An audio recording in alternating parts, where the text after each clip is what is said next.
Philippines, you only need to make like 1,300.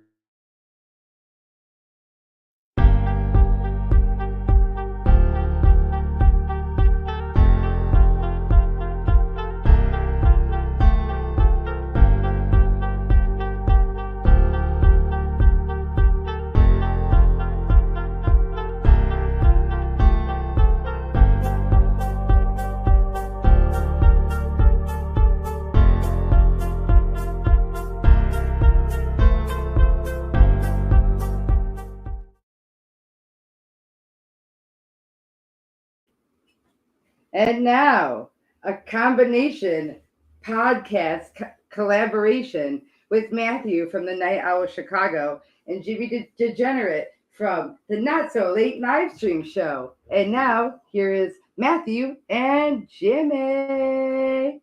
Hey guys, say hello. How's it going, guys? Walking, all right. Welcome to the second episode of this year. Now, let me do a sound check to make sure, so we are all on the right path here before you say anything interesting right. here. When you end up doing one full episode where we realize nobody can hear you afterwards, yeah. Me and Ian did that one day. We didn't have, Nate couldn't make it. We didn't have a topic and we didn't have a guest. So he was like, do you want to just like Mystery Science Theater, a Steven Seagal movie? And I was like, yeah. All right, And we worked. we got through like half or 3/4 of the movie, and then we realized we never hooked up a microphone. No. So our whole podcast was just muted, and we just had some of the best jokes for this fucking Steven Seagal movie that nobody heard. It works that way. We did that, I don't know when, back in a while ago in the summer, did one episode where couldn't hear a thing, and we once in a while would have somebody kind of chime in but didn't realize it and got all the way through it and whoops. no audio Well, and we're not the most visually stimulating, so it had to redo it. fair enough. I need your phone, Matthew. Yeah, we're gonna do another one. This yeah. This stand will actually work. Yeah, so I remember we we'll used use that this one last stand, time yeah. too. Yeah, but I don't know. I need to get a new mic one. It's time. It's been a long time, and I've used it up. I mean, I was using it for my Honestly, streaming when I was DJing. I was using it a lot. You got a boom stand. Yeah. That'd be good because then you can collapse it, and then you can make it as high and low as you need, angle. Yeah, and it's all that awesome. It's stuff. just old, and I had to only spend what I could. They have nicer ones, and it was at like Guitar Center or something. Oh yeah, I got you. I don't remember it. It was probably a ProTech or something. I feel like. Yeah. It was. Well, I used it mostly when I was streaming for my DJ stuff, and then I kept moving it back and forth for our podcast, for me and Matthew when we did our podcast. So it's just, it's been used up. Oh yeah. Speaking of which, so like last week, like the day before we streamed, I posted on the Not So Late Night live stream, hey, we're coming back and all that stuff. And then I realized we did your YouTube. And like a handful of people were like, I thought you said the podcast was coming back. I went to your page and nothing was there. And I was like, oh yeah, I guess we ended up doing it on the Night Owl like YouTube channel. Yeah, I need to go. I actually have to go on. I guess we can that do it over. before, but we have to go on your Twitch and change the settings. Oh yeah, that's right. Yeah, because I did it on mine. I thought I did it on yours. Yeah, it's okay. And we were at your place. But yeah. We'll figure it out. So how was your day, Matthew? We'll get this solved. How was your day? Yeah. Another Saturday.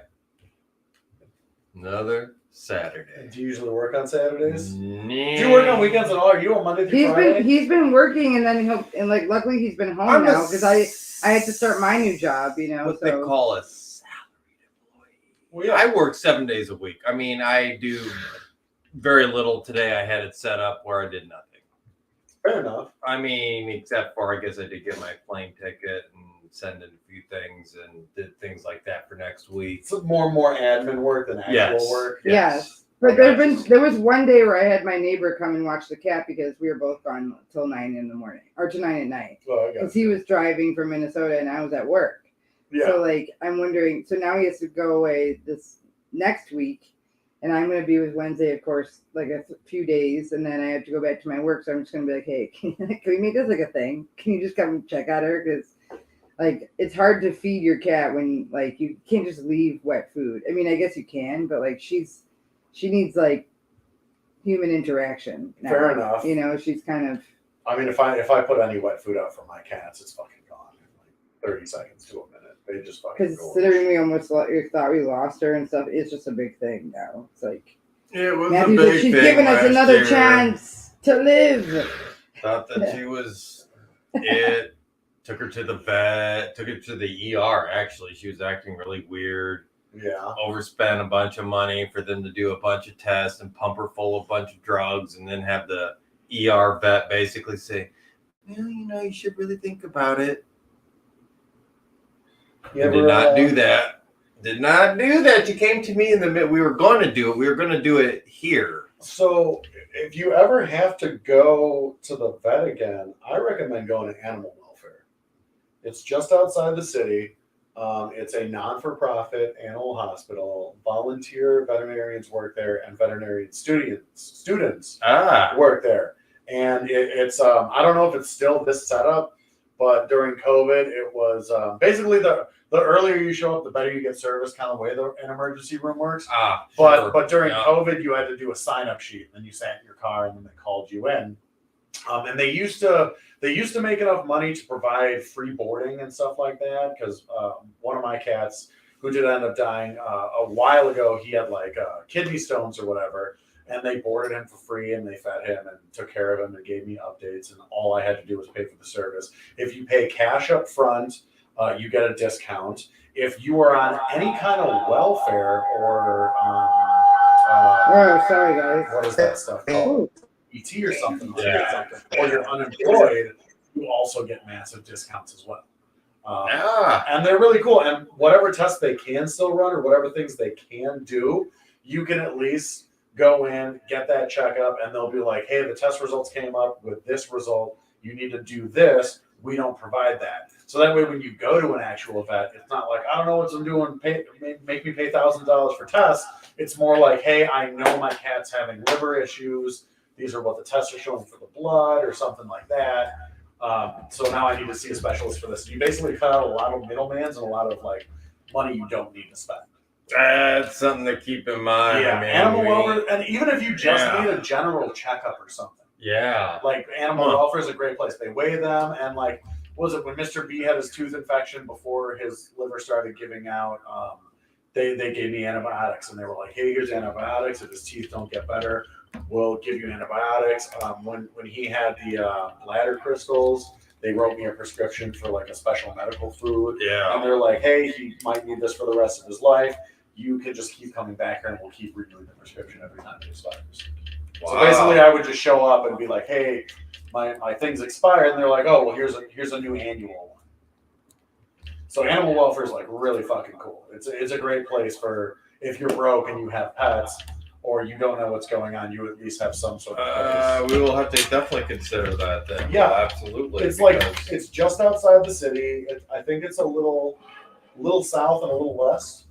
I don't remember what suburb it's in. You know what? I'll just I can pull it up for you. Yeah, look it up, man. You got time? I literally have it Here, hold saved in my maps. We probably would have known. That would have saved us 2 other cats, I think. Animal welfare. It's in Chicago Ridge. It's 47 minutes from here. Okay. And that's only because you got to take Yeah. Lakeshore Drive to 55. That's not bad. We've done that a million But times. yeah, it's like 35 miles away. But it's here. Let's just go to the page and I'll read it off to you. Let's see. Due to COVID, blah blah blah blah blah. But like here, you can also do pet adopting here. You can also do pet adopting here, and if you like are just people just abandon their animals, they'll take your animals. Oh, They'll straight. awesome. So like instead of like the average person just getting rid of an animal, putting it to the pound, or literally just leaving it in an alley somewhere, you can go to animal welfare and be like, hey, I either can't afford it or I don't want it anymore, and they'll take it. They'll take your animal, and they'll do their best to like find a home for it. Obviously, they're non for profit and they can only do so much, but I don't think they put down animals or anything like that. Well, we've been desperately looking for a place even before that incident, and then taking her to that place was too much. And then you can even donate too. So you can adopt. There's hours of there's specific days that you can adopt because the adoption side's open. Because like I said, it's a non-for-profit. Yeah, so a lot of right. people that work there are volunteers. So There's certain days you can do adoptions.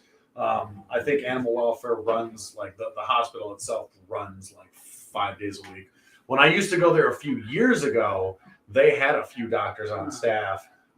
Now their funding is just so low that they usually have like 1 or 2 vets on staff as opposed to like the 5 or 10 they had like 6, 7, 8 years ago when I first started going. But you can donate to them.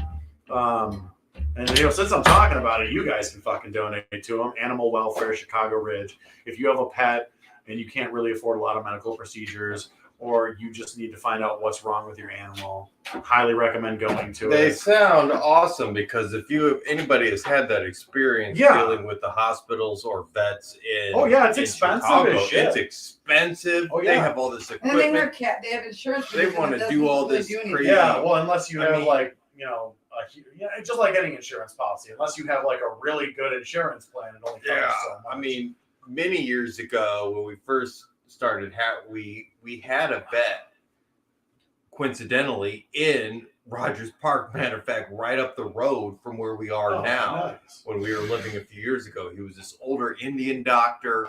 He actually made house calls. He was really inexpensive and awesome. And then he retired. Yeah, he retired, and he was like, "Hey, sorry, I'm retiring. I'm going to move to Florida." And so we lost our awesome vet, and didn't really need too much of a vet. But like you said, we had to scare back in September, and now she's still doing here. And it'll have to do that. Animal welfare, Well, the Chicago reason, Ridge. all right, so I found animal welfare because the veterinary emergency room off of Clybourne near the DePaul campus. Yes. Okay, so I went there. Mr. B was having a oh. Yeah. There goes camera 2. There goes camera 2. So he was, and yet you're still putting stuff on glass. Yep. I don't know why we're doing that. Just don't. I'll have I don't know if it's broken, but I wouldn't. It's fiddle with not. it too I much wouldn't now. fiddle with it I'm right so now. focused on the camera. I don't even notice I'm tearing my apartment apart. I went there and I'm like, hey, my cat's not peeing. We don't need it because loaded from all the piss or whatever. Yeah. And they're like, all right, cool, to board him to run tests, to do the catheter. You can blah, still blah, watch blah. it though. They quoted me like $1,500, like to $2,500. Yeah. And I'm like, I don't have that We're still fucking gonna money. fix it. And they're like, all right, well, to treat him, you need to sign him over to us. And I'm like, well, can I get it back? And they're like, no, you're signing him over to us. And I'm like, well, I'm not giving him my fucking cat. This is my buddy. This is like my cat. That's not happening. And they're like, well, the best we can do is give him a catheter, clear out his urethra, and hope it doesn't happen again. And I'm like, cool. So as I was leaving, they're like, hey, you might want to check out these other places. They gave me like a little list. And they were like, for people that are really short on money, this is the place to go to. So I drove to Chicago Ridge, and they ran their test. They boarded him for fucking 5 days. They fed him. They gave him a catheter, and they gave him some prescription food. And gave me a prescription for prescription food for $600 fucking dollars. Whoa. $600, all of that stuff. All of that. And by the way, that vet on Clybourne, that price they quoted me, that $1,500, $2,000, did not include them boarding him. Did not include boarding him. So I saved a shitload of money, and Mr. B was able to live for 11 years. He died really young. He did have some liver issues, and I was really broke at the time. I did not catch it in time, and he got emaciated. I had to put him down, and it fucking sucked. It really sucks. It's heartbreaking. It was fucking brutal. At least you got 11 years. We're grateful for her. I got 9 out of our baby boy, but he had cancer, and it sucks when things like that happen. Yeah, because it's like you got a cat, and it's like 1 minute they're completely fine, And then the second, they're just like, you immediately know something's wrong with them. Like with a dog, you can kind of tell it's getting sick, it's hurting. Yeah. With cats, they don't have the muscles in their face to like kind of show you that they're in pain or anything like that, and they don't react. No, that's what it's like flipping a switch, and that's So the it's way it like- was with her. It was Exactly. just It's like 1 minute she's fine, and the next minute you're walking over and you're like, she hasn't moved all day. yeah. She's fucking panting and barely being able to meow, and it's just like, oh shit, what do I do?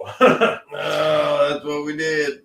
Yep. And they drained her, and Well, cats' pain then said threshold. we should. Their pain threshold is not good. No, it's not. Like if you were like Wednesday's very sensitive. Like cats are sensitive when you pet them and touch them, and that's why they're like ethereal creatures and stuff. But like, yeah, you.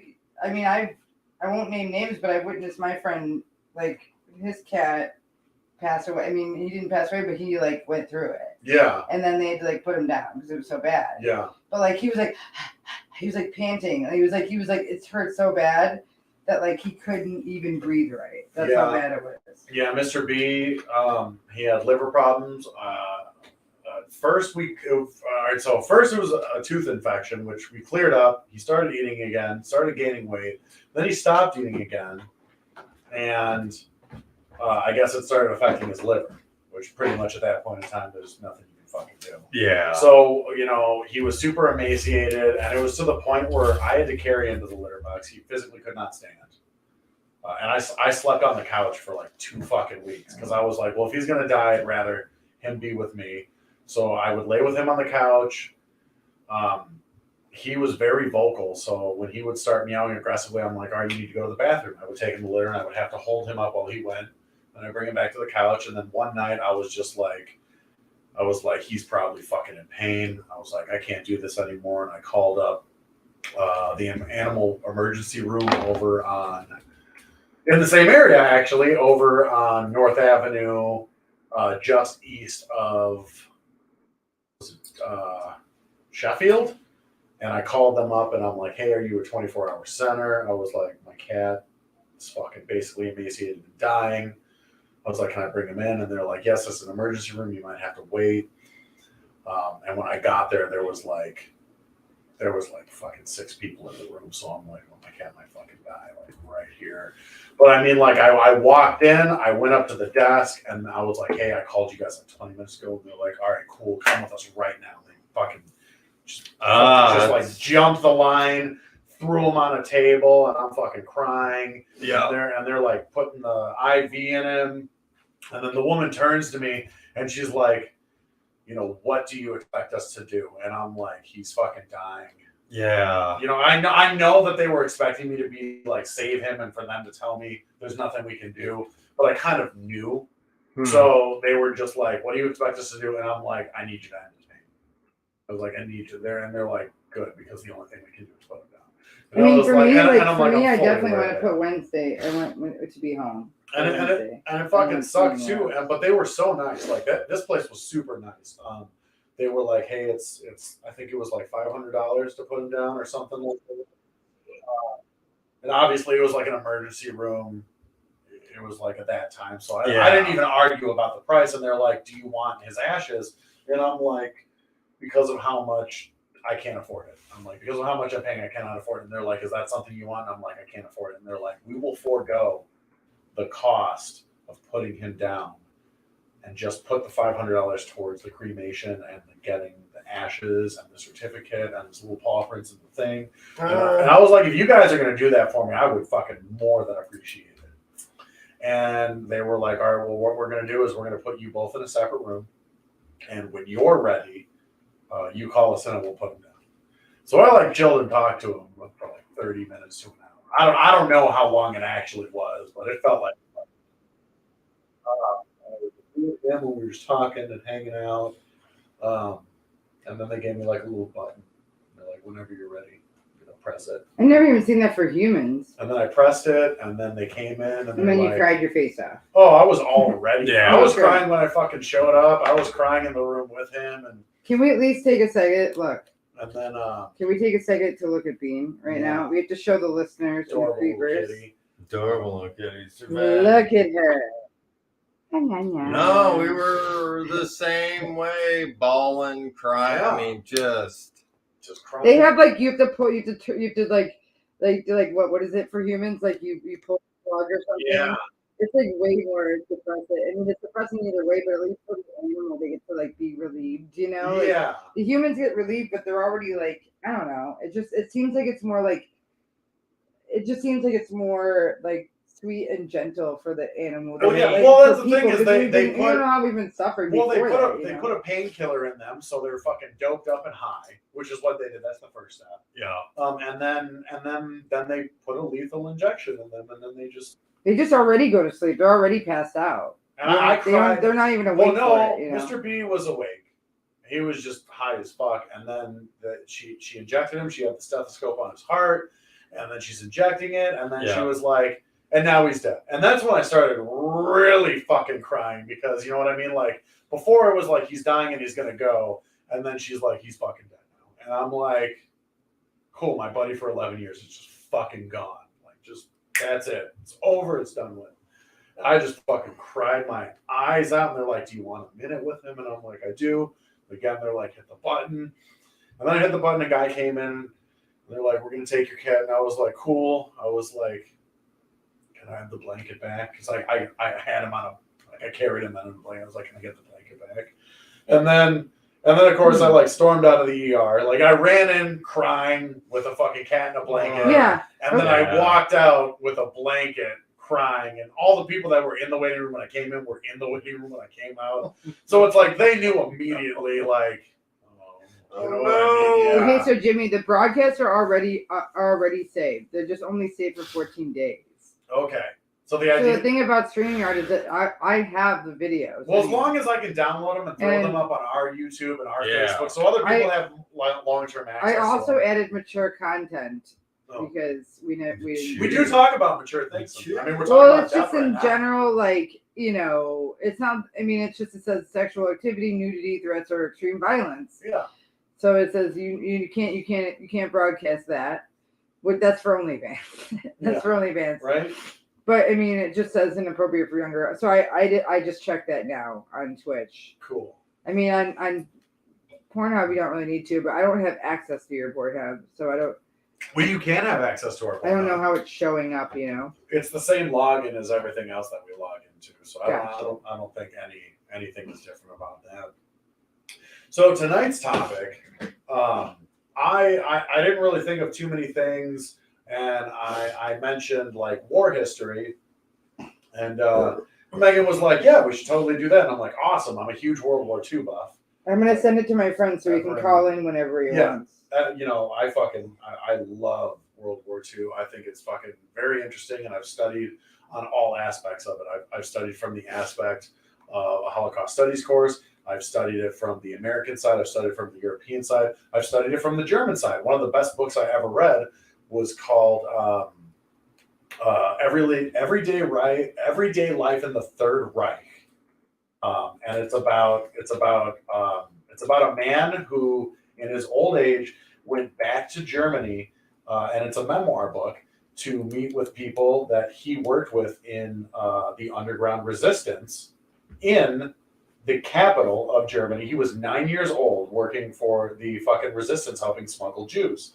So it would jump back from him revisiting these people in his old age to stories of things that they did together when he was a fucking prepubescent child. And he talked about how, you know, he did Hitler Youth because he didn't want people to know, you know what I mean? You had to go along with the program.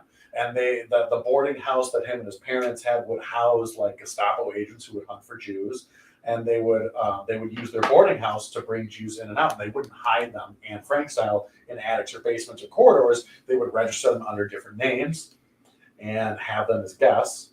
And there was even a story where like he was talking about we had a Gestapo agent who would boast at dinner about, oh, I know how to identify a Jew. I could pick a Jew out of a fucking crowd. I know how to whatever. And little did he know the two house guests at that dinner table were Jews they were actually smuggling that later left, that within the next X amount of days or whatever, things like that.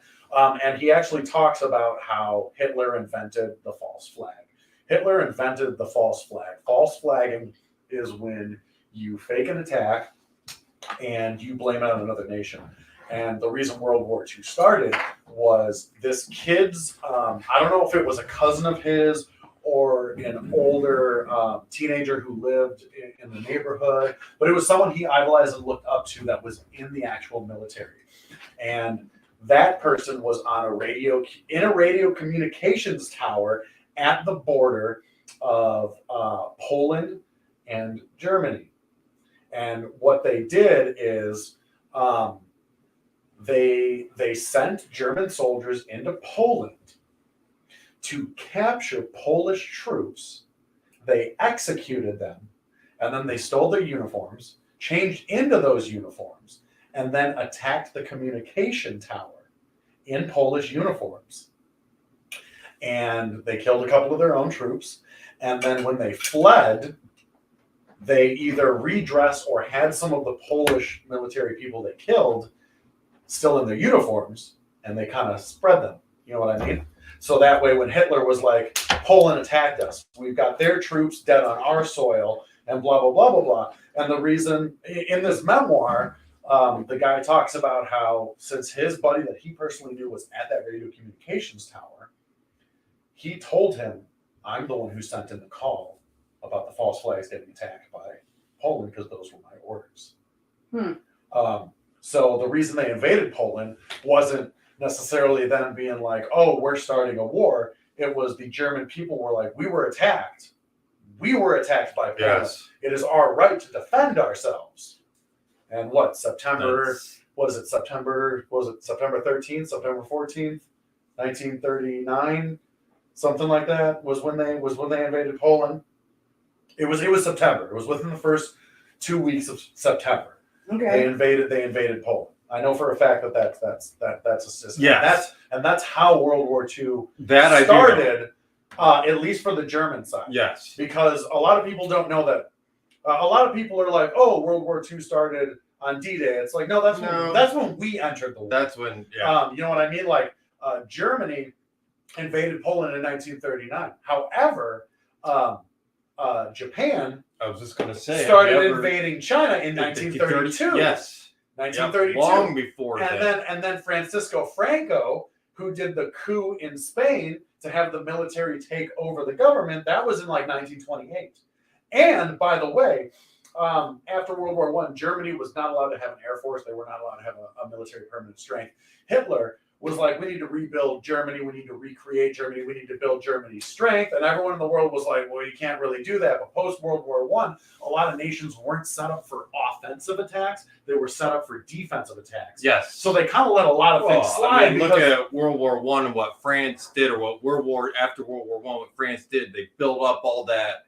Yeah. All that defense system. Yeah, because that's what Germany just simply went around offense. And the reason Francisco Franco was actually able to take power was Hitler had the planes, he had the tanks, he had the munitions, but he wanted to test his stuff. So instead of just invading another country, he sent military trucks, ammunition, weapons, airplanes to Francisco Franco. He funded the coup that Francisco Franco could take over Spain. And what that did is, okay, cool. My military machines can take on a nation. You know what I mean? It's battle tested. It's been done. And then all the time throughout there, he was trying to reabsorb annexed nations. He was actually Austrian. He wasn't German.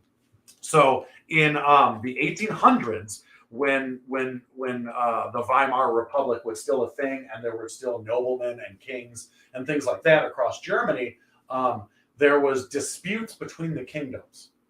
And a general of a kingdom in Germany, around the capital, or one of the major cities, was like, we need to unify Germany. And the only way we're going to unify Germany is if we have an enemy.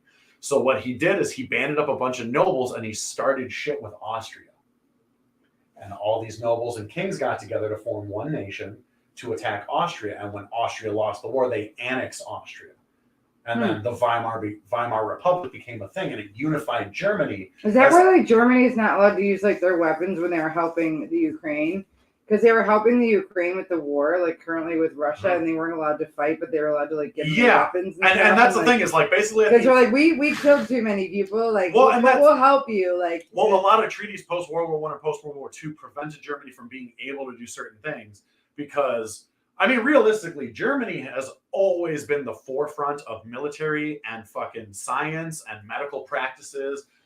Like even at the turn of the century, everyone was going to Germany to study surgery and medical procedures and science because Germany was just fucking pumping out like just fucking great shit. They've always been a very strong nation, very, very intellectual people. Yes. Which is why now they have some of the scariest fucking military technology right now, but they don't fuck with anybody anymore because they I don't want to say they've learned for lack of a better phrase, they've learned their lesson in the sense that they're like, look, we fought the actual war twice.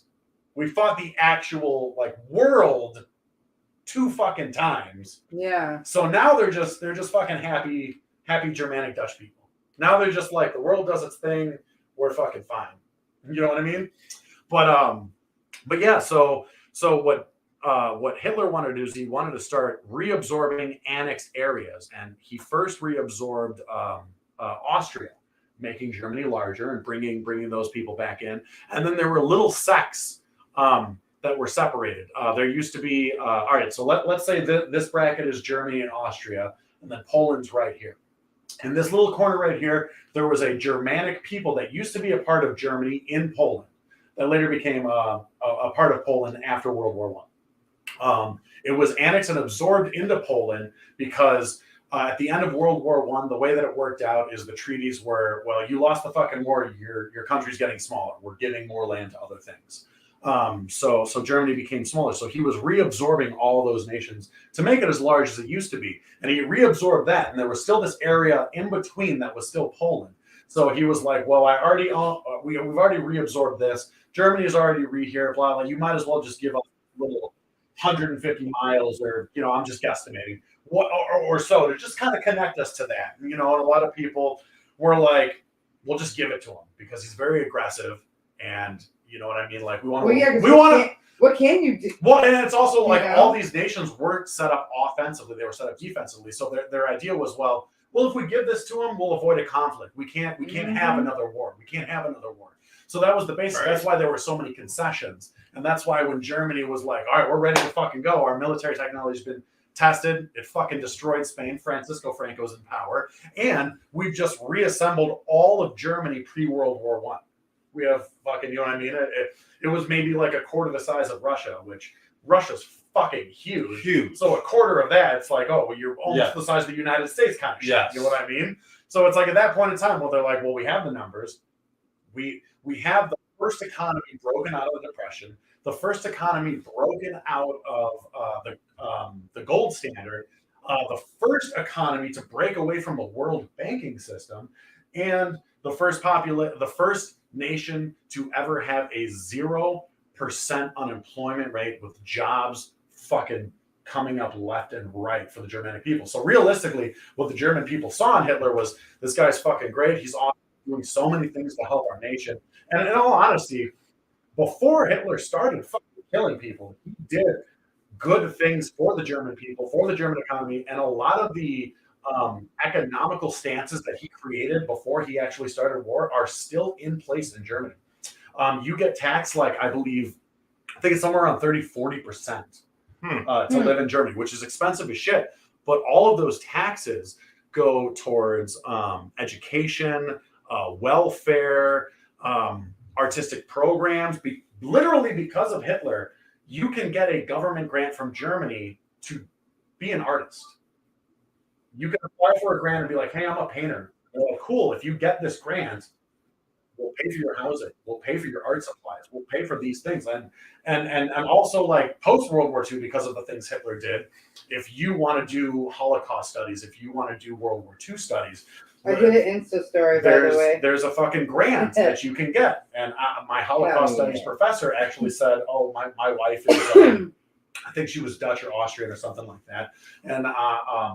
And I was living with her. I was in Europe. I wanted to do a thing. I filed for the grant. He had free room and board.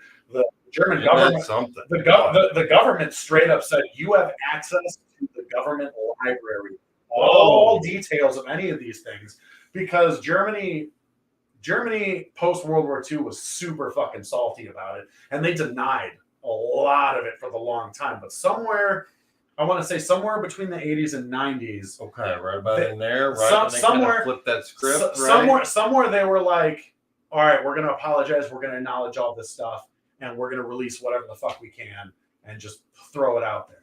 So you can, as a history teacher, a studier of these things, they'll be like, come over here. We'll give you every fucking thing. Anything you could possibly want. We'll give it to you. We'll make sure the information's out there. We'll make sure the people actually know. We'll fund these. These are some grants you can get as professors and things like that.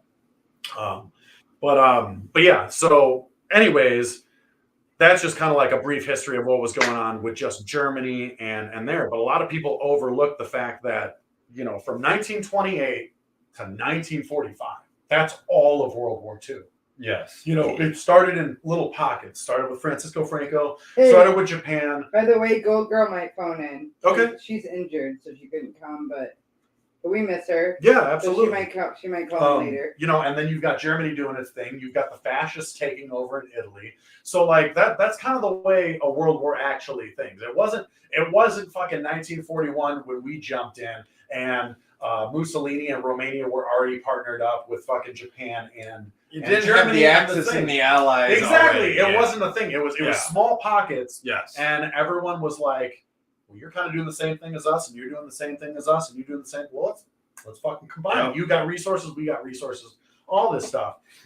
So I think the absolute dumbest thing Germany ever did was declare war on the United States. That was the dumbest thing that Germany could have ever done. I agree. For World War II I agree with you. Because My grandpa said this a million times. and it makes I sense. agree. And I agree. It's just a wrong move. So here's the thing: is the reason Japan attacked us was we sent oil. Like back when we were still a distributor of oil, we were sending oil to Japan, and then because of all the shit they were doing in China and Cambodia and Vietnam and Laos and all these Asian countries, America was like, we're not funding your war effort. We're not selling you oil. And Japan was kind of like, well, fuck you. And we were like, well, we're not going to fund your war effort. Fuck you. Basically, because Japan's form of fighting is completely different. Prior to the Western world's kind of like going into that, Japan didn't believe in taking prisoners. Well, they had an emperor.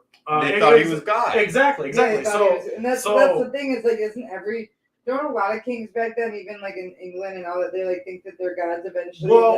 That's so yes and no.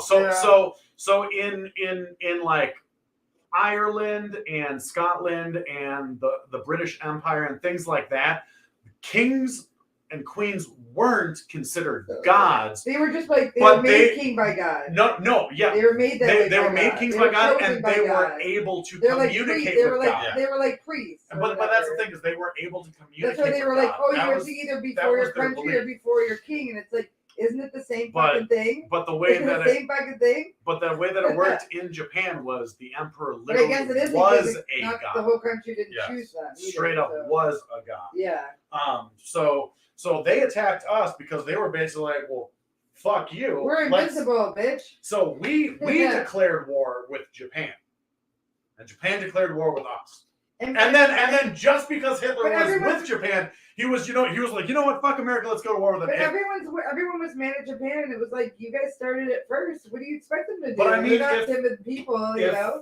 They killed dolphins for fun. If we had never, Japanese, but still, if Hitler had never declared war with us, I know. we would have just been at war with Japan, and I guarantee the only force able to stop Germany would have been the Russians. The Russians were the first and last people to stop Germany. Yeah. Blitzkrieg was such a revolutionary idea in terms of war that no one could fucking stop it. Hitler was just fucking taking ground, and no one could fucking stop him. The only force that ever stopped the Blitzkrieg was the Russians. They were the first people to actually fucking halt the Germans. The first people. And you know what? They were the ones who fucking stormed Berlin. They're the ones that supposedly found Hitler's body. Now, it's actually proven that the DNA remnants of the charred remains of what was supposed to be Hitler's body came up with female DNA. And it was not actually Hitler. And there's like 3 or 4 conspiracy theories as to what happened to Hitler and where he went. There's one theory saying that a pilot flew him to South America. There's another theory saying that a submarine flew him to South America. Like many from the war went to South America, but Germany. Yeah, exactly. And there's actually a nation in Brazil that still holds up Nazi tradition. There are Hispanic SS members and high-ranking SS officials did live out their lives in South America, including Josef Mengele, the Angel of Death. He lived out his entire life. He escaped to South America, and surprisingly enough, he went to a small village. He posed as a vet. A lot of cattle were dying in this small town. He actually cured those cattle. And in the midst of gaining the trust of this village, I don't remember the name of the village, in the midst of gaining the trust of this village, he later let them know, oh, by the way, I'm a medical doctor and gynecologist. So this small town in South America, I believe it's in Argentina.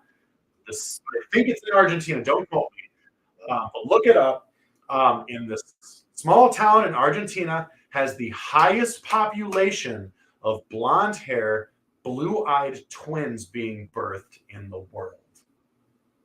So Josef Mengele, according to this article I read like 10 years ago, actually finished his work.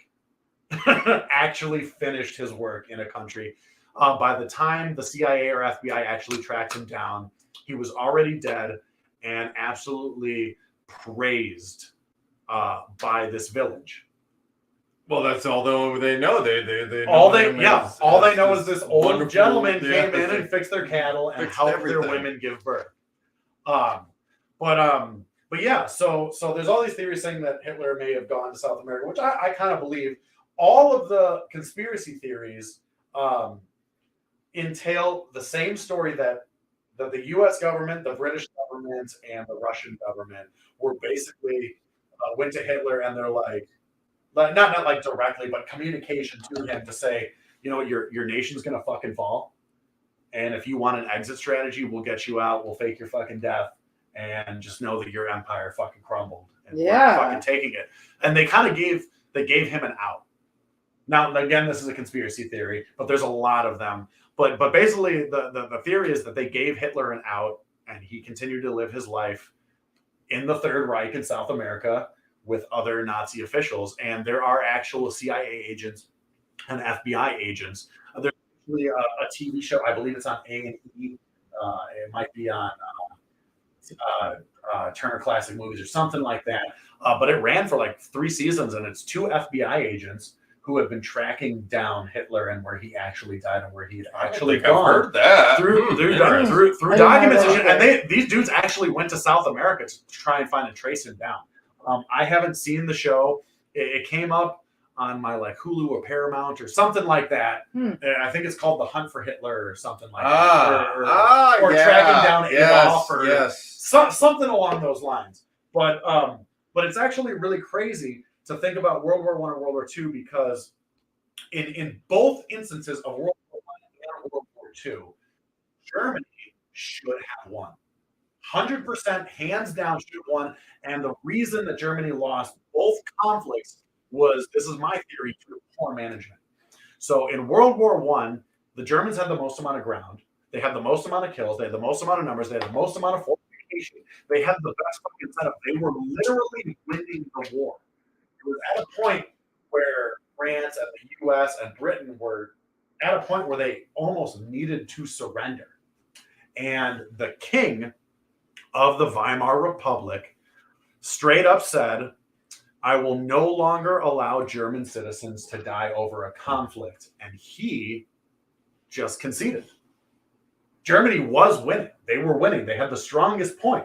But he no longer wanted to see his citizens die. So just for the sheer fact of, I guess, the love of his people, he was like, we give up. And they were winning. They were literally winning the conflict. And he was like, no, I'm going to give up. I don't want my people to die anymore. This conflict gone long enough. The land between France and Germany is just fucking desolate.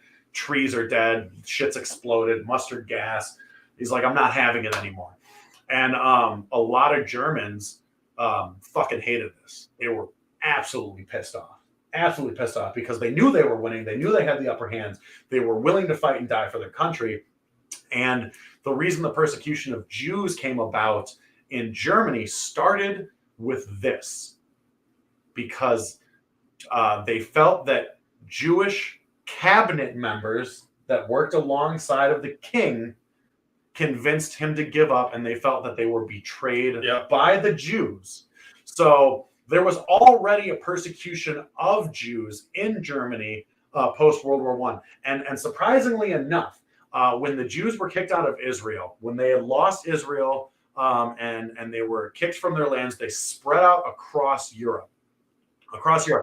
And where they flourished and were accepted the most in the world was in Germany. That's where they flourished the most. That's where they were accepted the most. And in general, there have been prejudice about Jews since the fucking BC era. You know what I mean? Like it's literally been a thing.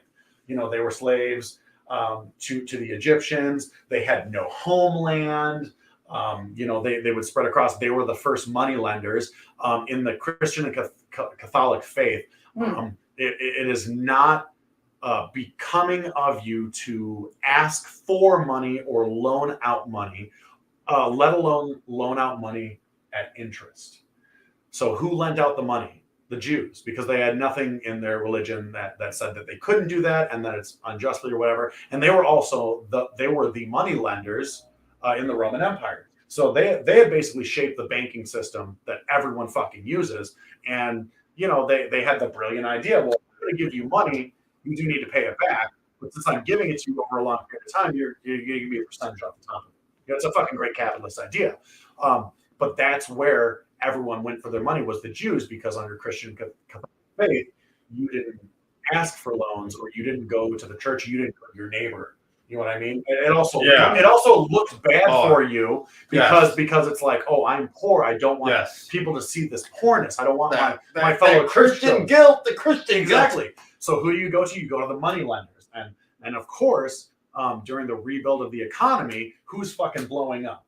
The money lenders, the business owners, the jewelers, the Jews. They're making all this money, and the world is starting to go into a depression, post-economic depression, from not understanding how credit and the stock market works.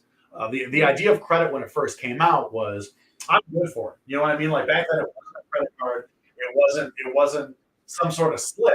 You literally went somewhere, and based on your word of trust, you were like, hey, I need this, and then I'll pay you back. Cool, I'm going to put you on a ledger and you owe this much money. And you lose it if you don't make your payments regardless of what you put in. Cool. And then people kept borrowing and borrowing and borrowing and borrowing. And things are foreclosing left and right, and properties are going back into the bank's hands, and the banks can't pay for the property taxes off of it. And the next thing you know, this fucking bubble just explodes, where there's all this lent out money and none of it's coming back. So this happens. And at that point in time, the Weimar Republic is in fucking disarray. Basically, the entire world, for the most part, is getting rid of kings. It's getting rid of kings. It's getting rid of rulers. It's getting rid of noblemen. It's getting rid of this, and it's building some sort of democratic system. And there were multiple parties. You know, it wasn't just Hitler's Socialist Democratic Party. The communists had come up just in Russia, so there was a huge communist party. Right. They got rid of the czars and all of them. Exactly. So as the Weimar Republic negotiates and disbands itself, what was left in place was a provisional government. Provisional government is basically a temp government.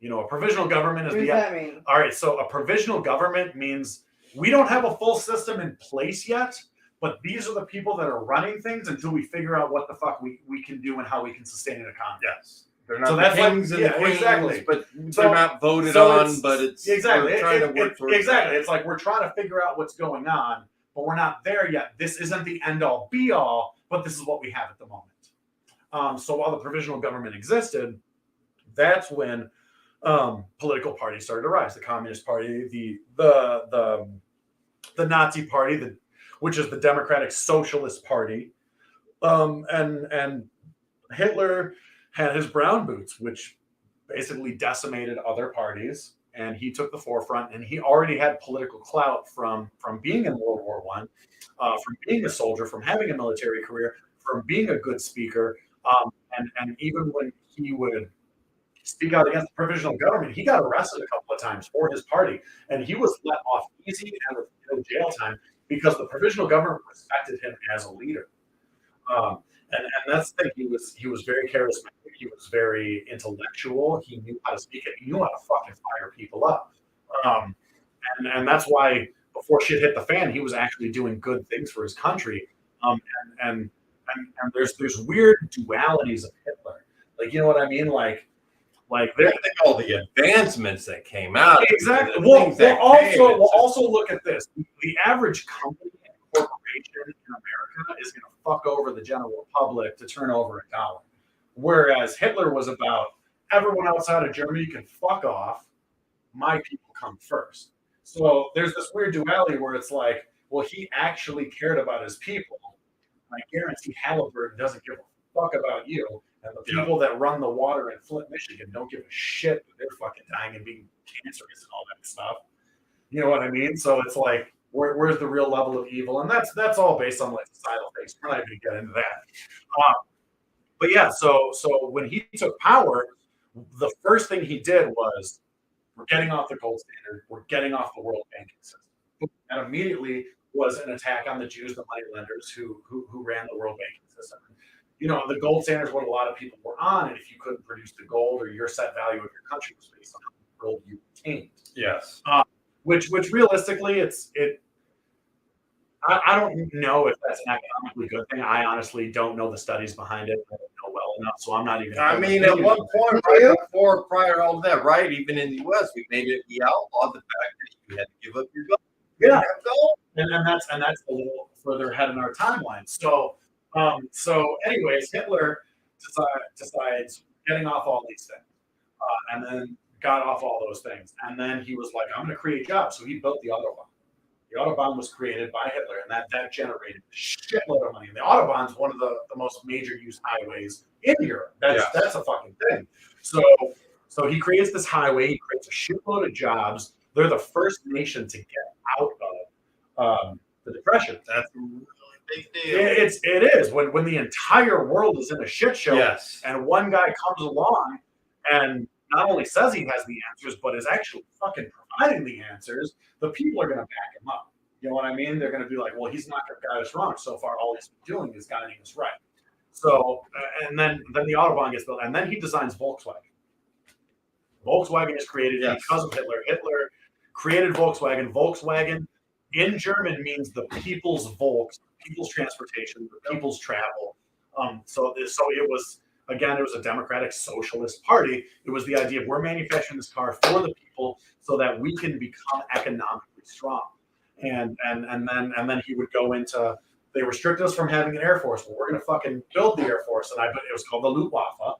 We're going to rebuild our Air Force. We're going to rebuild our military strength. And this is creating manufacturing jobs. This is creating construction jobs. And here we are, jobs upon jobs. This country is sending fucking military aid to Francisco Franco, who's paying them. They're generating income. They're exporting. They're fucking bouncing back while all of these countries are terrified because they're like, well, if they decide to start shit like they did last time, we're not in a position to where we can actively fight them. We can only hope that our defenses will ward them off. And sure enough, that's why all of Europe was just conceding because Hitler was like, well, if you give me this, I don't need to invade that. And they're like, all right. And there's like, well, this used to be a part of Germany. You guys took it from us. It's in Poland now. We deserve it. We don't have to fight. Like, all right. You know, and that just kept happening until basically the size of the Weimar Republic, which is now the Nazi Democratic Socialist Party, is fucking there. And there's nothing but numbers. And then the false flag comes in. And the people, well, we were attacked by Poland. Poland invaded us. They attacked us. And of course, after a 0% unemployment, all these job markets, economic fucking growth, the stimulation of the economy, you think these people are going to be like, well, we're not going to war. They're going to be like, well, let's fucking do it. We're Germans. We've got the military strength. We've got the numbers. We've got the economic fucking strength. And that's really how that kind of kicked off. And then from there, that's when the Axis group, that's when Japan, Italy, and Romania all signed that pact, and Francisco Franco all signed that pact with Hitler. Now, while this is happening, while in 1932, while this is growing in Germany, and the fascists are taking over in Italy and things like that, Japan is invading China.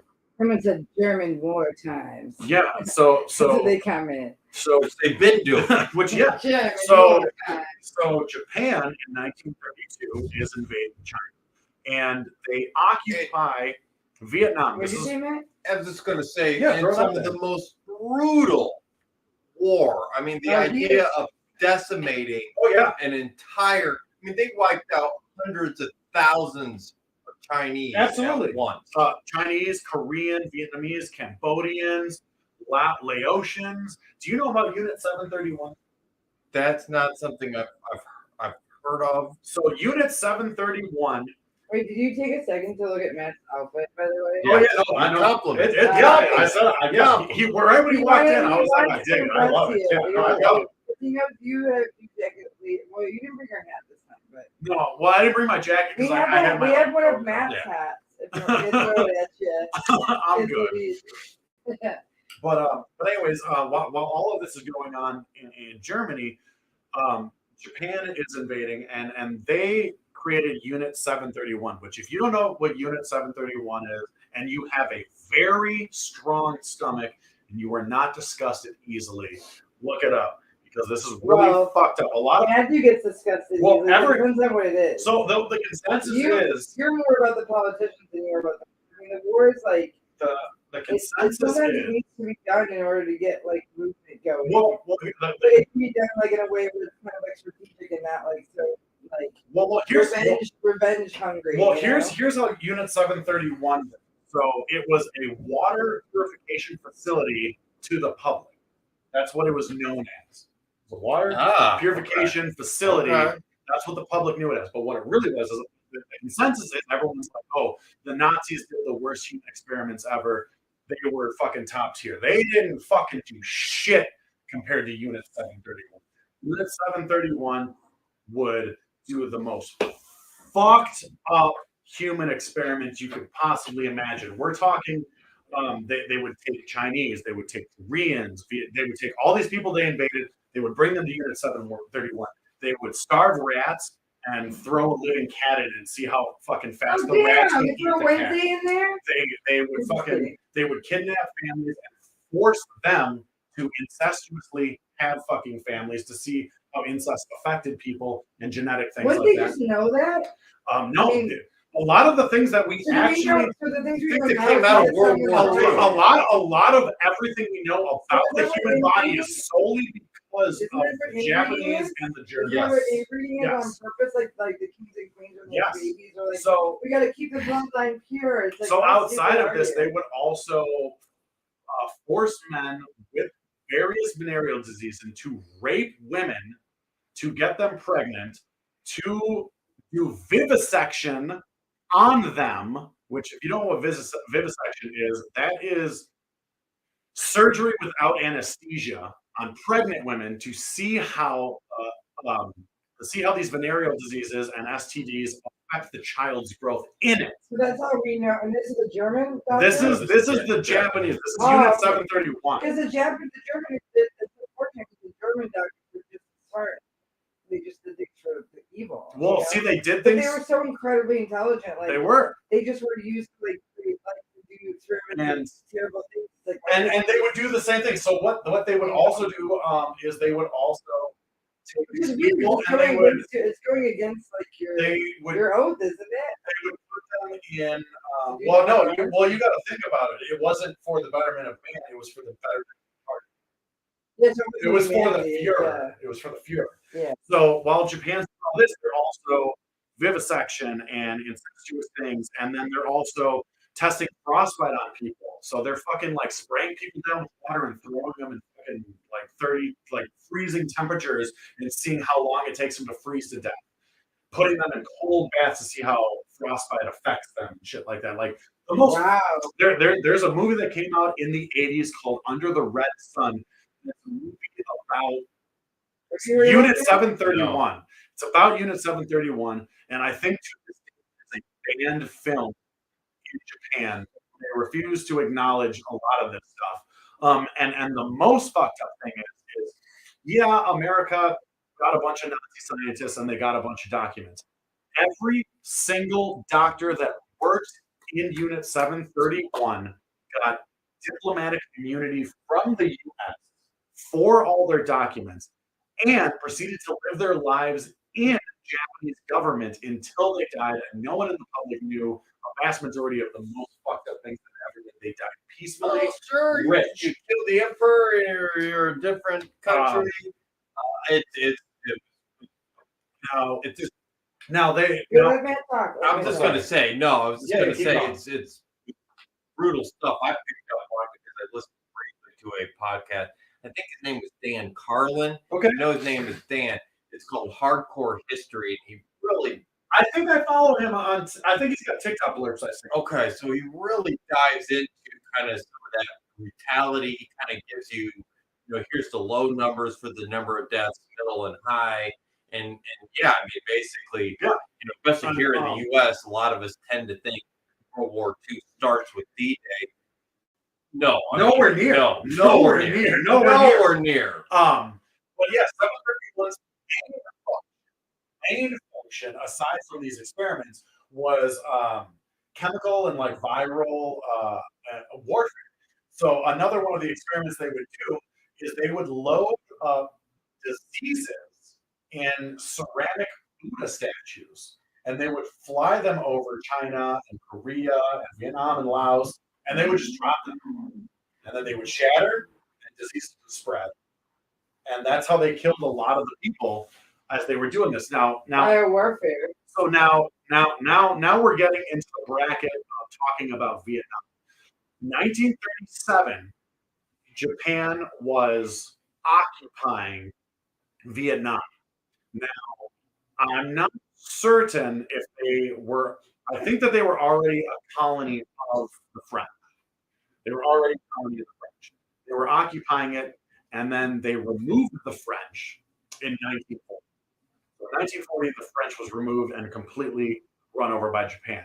At that point in time, we did have sporadic Americans that would enlist, like go over in some sort of fashion, because the French Foreign Legion will take anybody, as well as you could like be in the military and go over with Britain and like fly planes and shit. So 1941 hits, right? D-Day, and we start going through Japan and the Midway battles, and all of this is happening now. Now, while this is going on, Ho Chi Minh is trying to create a political party to make an independent Vietnam. So this is all happening in the late 30s, early 40s. Ho Chi Minh wants to unify Vietnam. He wants to get rid of Japan. He wants to get rid of the French, and he wants to have a unified country. He wants to build a party. One of the top men that he looked up to was Roosevelt, the man running the United States, the only president to run and be in office for 4 terms. Yeah. For 4 terms, the only president to get us through fucking Russia. depression, 1.5 world wars. And I mean, Roosevelt, revered by all parties, has always been declared the best president we ever had. I really think that he honestly was. That dude created the welfare system. He created Social Security. He created a lot of things that fucking exist. A dude who couldn't fucking walk from polio brought us through the worst years of our economic fucking struggle. That dude was fucking top G. But so Ho Chi Minh was a young intellectual who studied in other countries. And when he went back to Vietnam, he was more educated than his people. He had better insight, and he was in countries that were forming these democratic unions that were getting rid of their kings and all this stuff.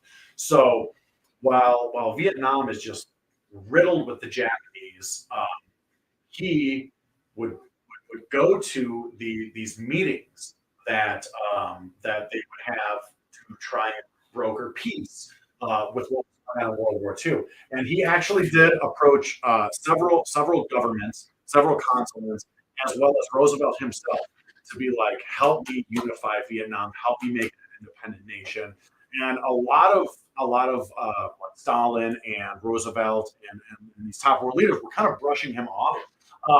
And I don't think it was brushing him off in the sense that they're like, well, who the fuck is this guy? Get the fuck out of here. It was more like, your independent nation can kind of fucking wait. We're dealing with a lot of fucking shit right now, and your little petition is just. There's so much shit on the pile. Yeah, yeah. There's so much shit on the pile. We can't deal with this right now. So and that angered Ho Chi Minh, especially the fact that he looked up to Roosevelt and Roosevelt kind of snuffed him.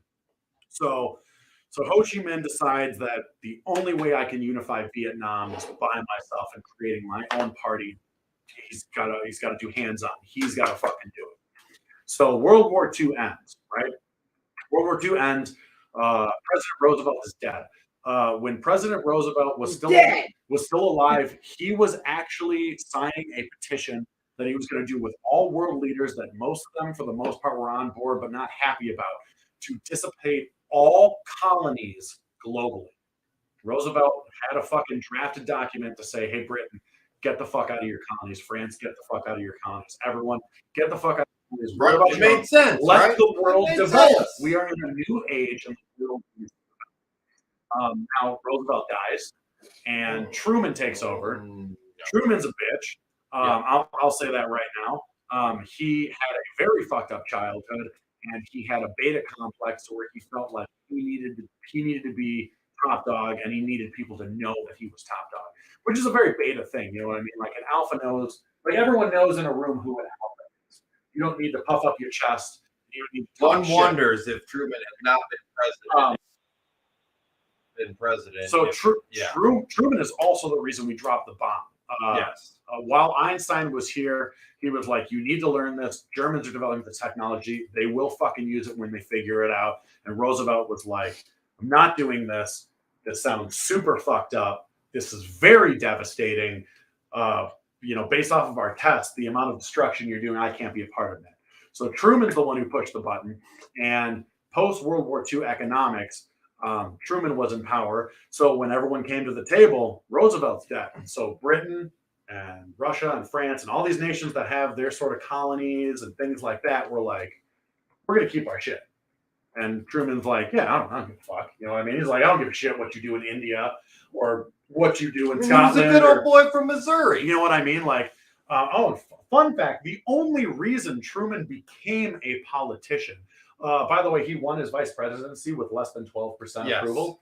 The only reason that he became a politician is a Texas governor made a bet stating he could turn any schlub into a fucking politician, and the person he picked was Truman.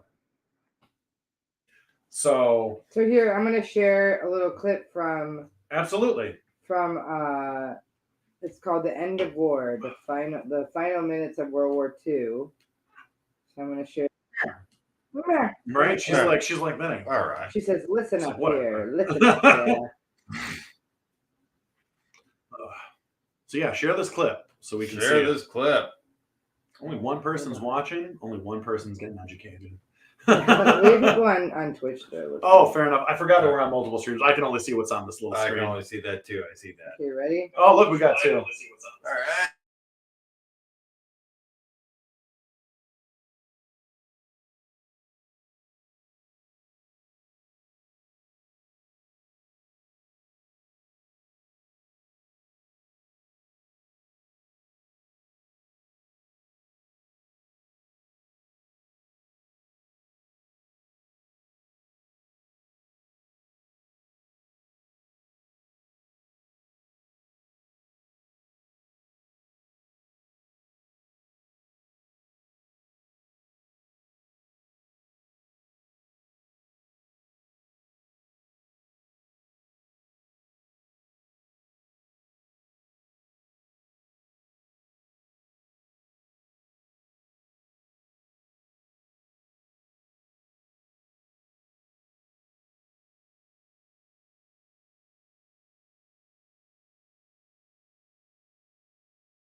Introducing Link technology from Beatport, a streaming service providing direct access to a global catalogue of music curated for DJs and fans of electronic music.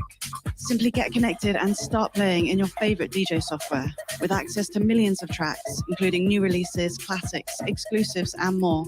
What will you play? Subscribe to Beatport and get connected with Link.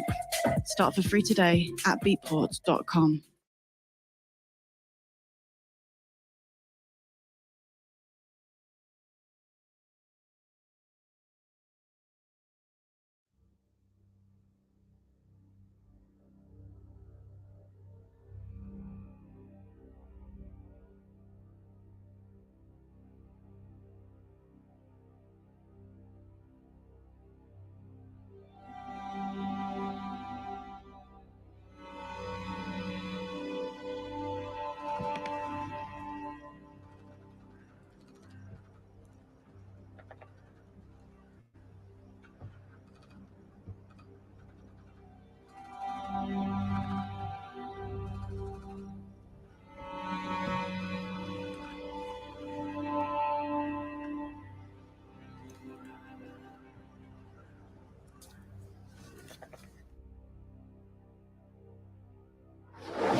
Avez-vous entendu la nouvelle? C'est vraiment en train de se passer. Un armistice signé ce matin. La guerre se terminera à 11h. Ah, c'est pas sérieux. Il y aura de la soupe. De la soupe chaude.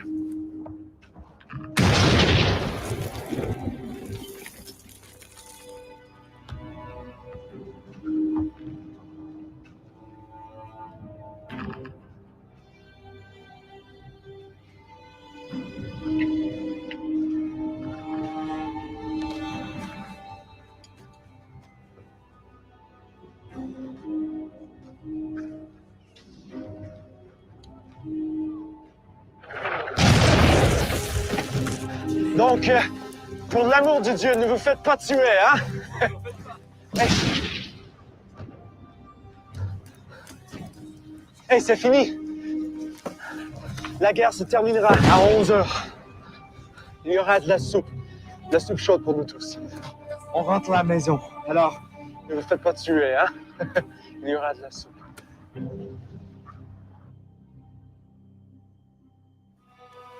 Wenn der Krieg vorbei ist, wird alles anders. Alles endet, was beginnt. Segreto.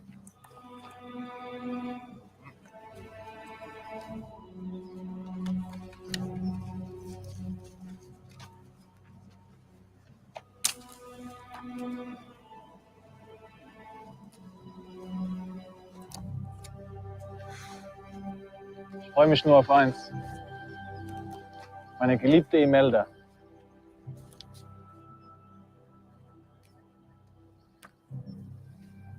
Sie ist dein Freund? Sie sieht ja aus wie meine Großmutter. Ja. Ich sag dir, worauf ich mich freue. Frisches Bettzeug.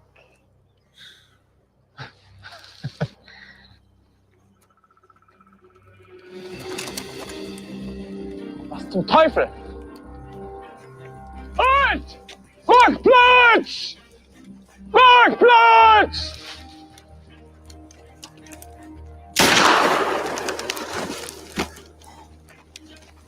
Halt! Geht zurück! Stopp! Der Krieg ist vorbei! Zurück! Zurück!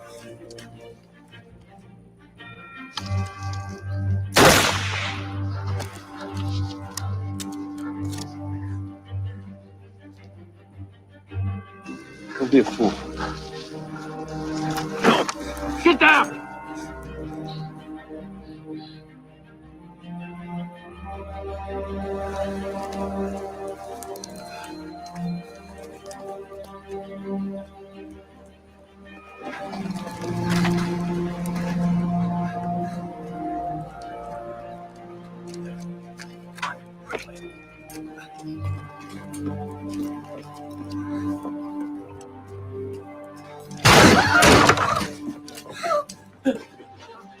Les Allemands, ils sont partis.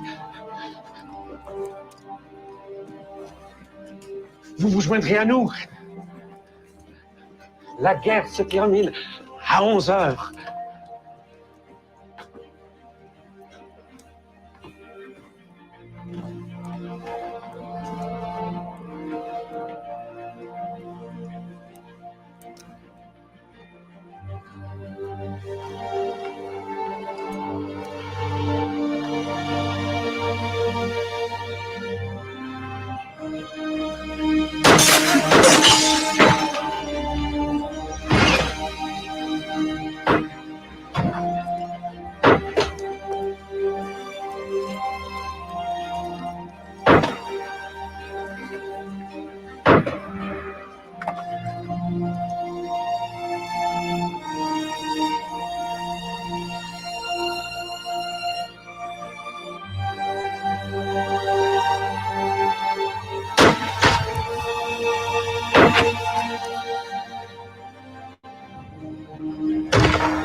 But yeah, so he ends up So, like, finding those out that he are killed that guy supposed during to be- peacetime. That's supposed to be the final moments of the war. And basically it's the people who, I mean, not that nobody else mattered, but like that's pretty badass. The last I mean, people to kill and die, yeah. yeah, I mean it's like, and then like they're showing the kind of the woman like on the other end of it, not thinking it's. I'm getting chills from it because Yeah. honestly, like in every war, it's like there's always that family member or people who are not in it but are they're victims of Yeah. it, and they're not out there seeing what's really happening, and without with the Vietnam War. I know that we're not talking about the Vietnam War, but like Well, no, we're about to hit the Vietnam War. being a photographer myself and also going into. Oh wait, why is it? Oh yeah, it's been echoing. Okay, Yeah. being a photographer myself, and also knowing that like taking photos of things that are real, like that movie Nightcrawler. Like yeah, he was a weird character, but he was wanting to show the shit that we Yeah. imagine in our heads. And showing it to us. That's what they did with the Vietnam War. They're like, hey, here's what's going on. Well, That's why people in so the wait, are streets we- were having such a big, huge, like, connection fit because they were like, oh, now we know what's really going on down there, and you're keeping it from us. Yeah, And these photographers were going out there and yeah. risking their lives to show that, and also with the apartheid, same thing, Well, taking see, pictures of that too. Well, that's the thing. In fact, a lot of people don't know this is that the Vietnam War is the most documented war out of any war ever. It's the Yep. most filmed, the most shot.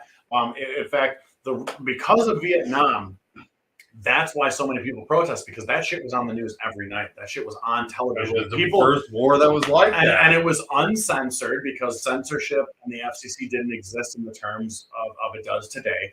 So people were in their homes watching the brutalest shit, and they're like, "This needs to fucking end. Our boys are dying." But anyways, so Ho Chi Minh decides that only he can do this. So what he does is he starts a political party. He starts a political party that starts gaining mass in Vietnam, right? And as this is growing, they're still under French colonization, and basically they decide, Ho Chi Minh and his party is like, they go to China and they're getting backed by China, and they're like, we need weapons. We're gonna fucking get rid of these French. Now, post World War II brings in the Axis and allies, the Democratic and the Communist. You know what I mean? While Russia is building and absorbing nations, doing its Warsaw Pact, America's doing its NATO thing, and we have to fight communism, right?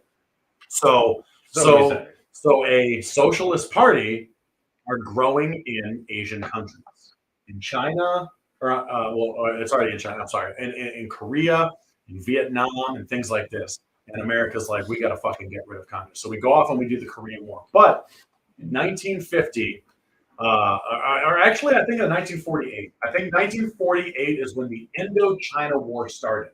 Now, the Indochina War is France fighting the Vietnamese. The Vietnamese are fighting for independence.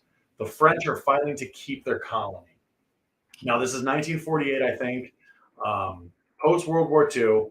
I don't even think we entered Korea yet, but in 1950, now a lot of people think that Afghanistan is the longest conflict we were ever in. Afghanistan ran from 2001 to 2020, correct? Right. So that's when we left. That's a 19-year conflict, right? That's 19. Maybe about 19, maybe you know, pushing. Yeah, it's a about 19-year 20, conflict. somewhere in there. The United States had been sending advisors to Vietnam for Indochina 1 from 1950 to our military leaving in the fall of Saigon in 1976. That's a 26-year conflict. Just because we weren't fighting on the front lines directly in 1950 doesn't mean we weren't involved in the Vietnamese War, and we weren't funding the French, and we weren't aiding them in terms of military training, munitions, and vehicles, and all that kinds of shit. It's a 26-year conflict.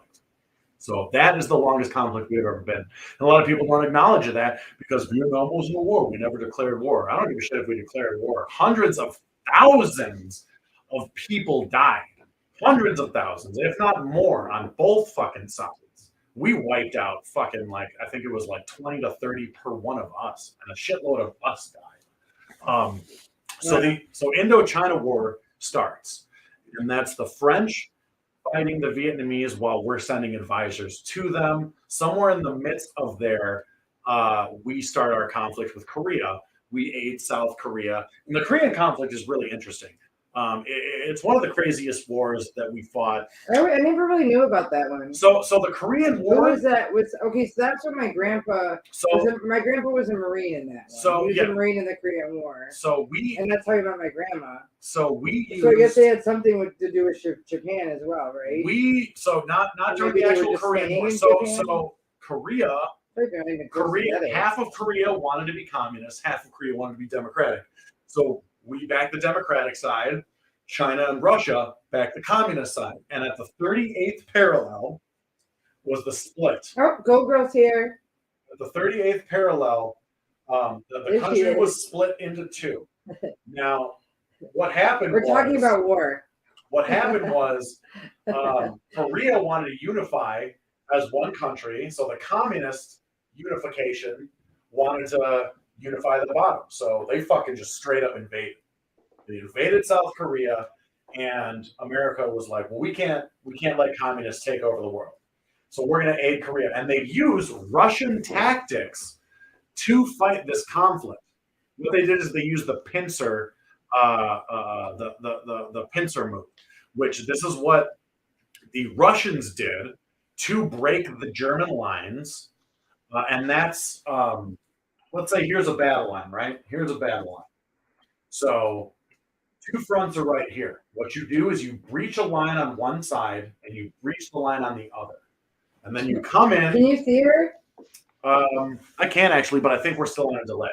Oh, okay. We're on a delay oh, there she there, is. but yeah. So once you breach the line on one side and the other, you come in and you form a little pinch. And now you've captured that area and you keep pinching. So that's what they did. They kept pinching and they got to the 38th parallel. The US got to the 38th parallel and pushed the communists back. And the Americans kept going. The Americans kept pushing, and China said, "You're getting too close to China." And the Americans kept pushing. And the Chinese were like, "You're getting too close to China. If you don't back the fuck up, we're going to enter this war." And America kept pushing. So at the 38th parallel, the communist Koreans take over a vast majority of Korea. Then the Americans push up, right?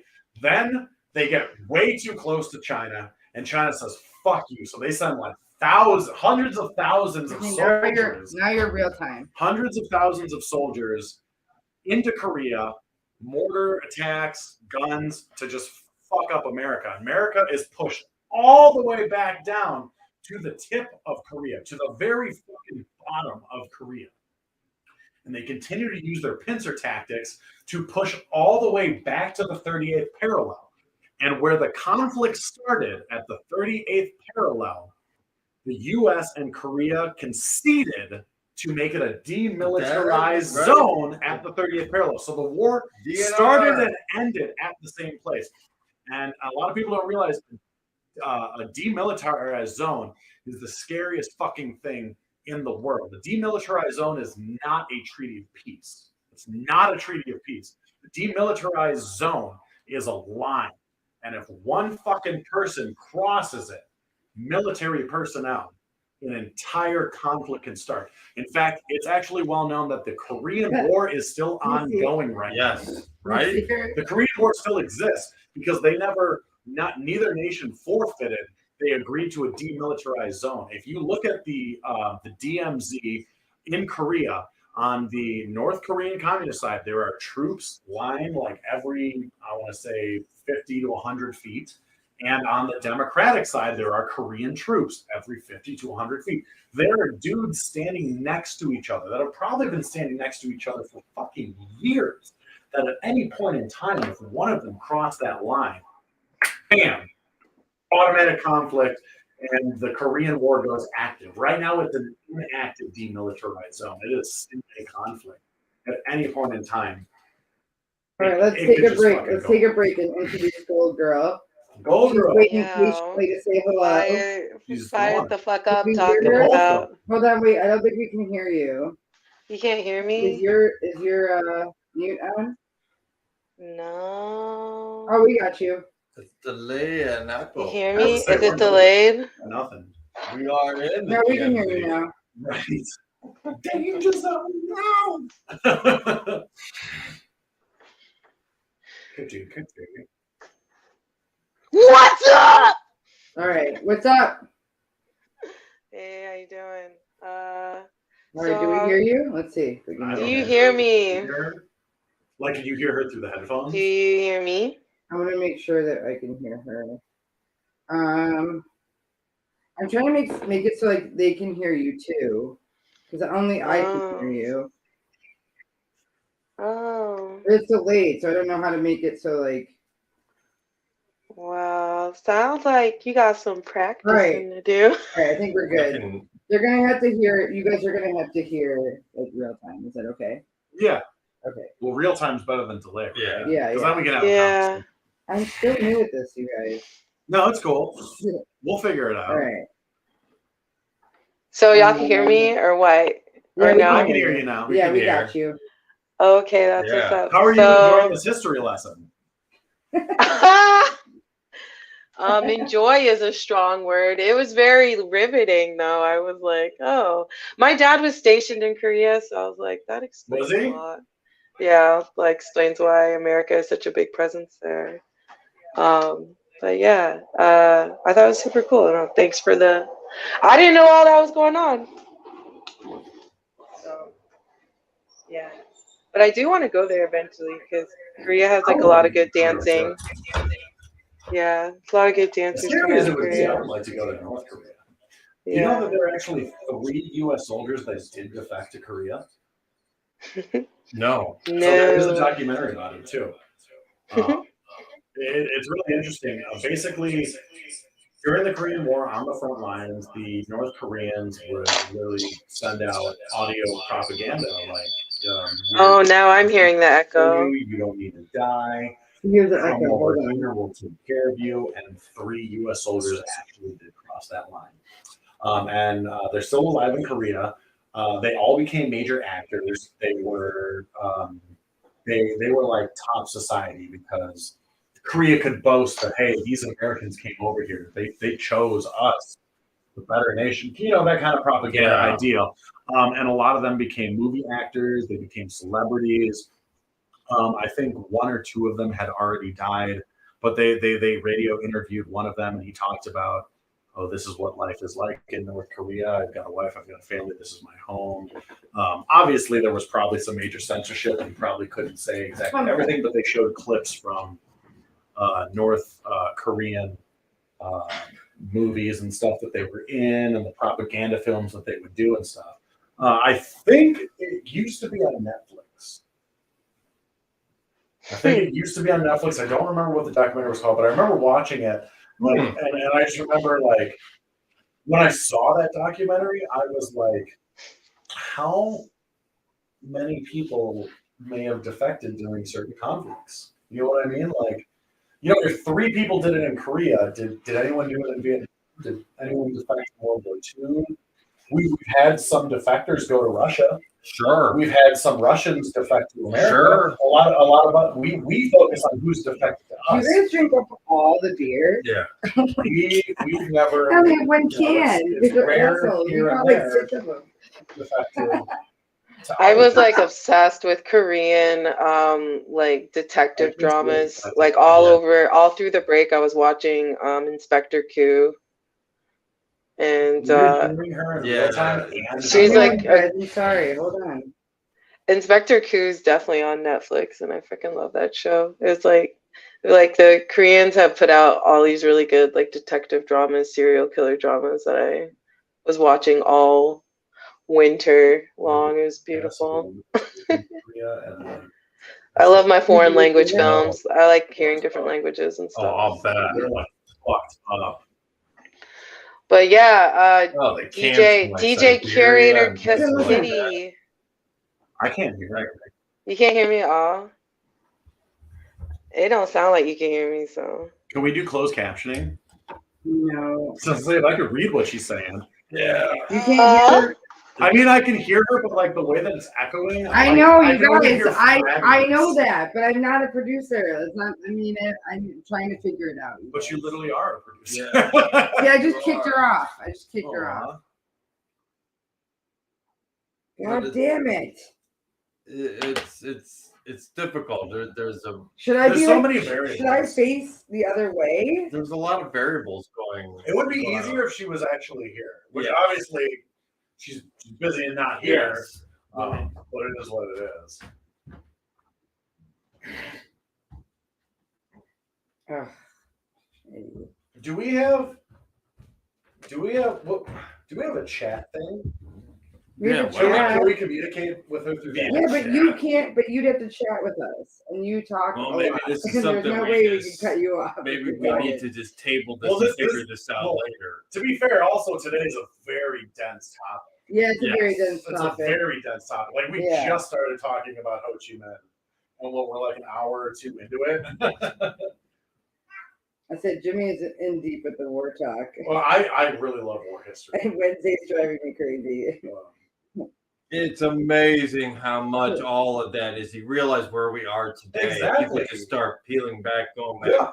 So I mean, during the Indo-China War, eventually France realized that they weren't going to win this war, and that they needed to bow out, and that. She said, "I want to talk about my event, but now isn't the right time." To be fair, to go from fucked up human experiments and death in the east Well, to yeah, come to my but- camp. We can talk about anything. That's the whole point, though. Maybe this is I wanted to solely focus on this. Yes. All right. Stay focused. Stay focused and not bounce. Yeah. But we can definitely come back. I said just Yes. watch and comment. I would love to come back and that would Absolutely. be a so focused episode here. In fact, what is she doing? Can we get her to come to the next episode, or we can just do a whole episode about it? Hold on, maybe I can do it like this. Oh, is she around? We could do that next one. Yeah. Can I call her like this?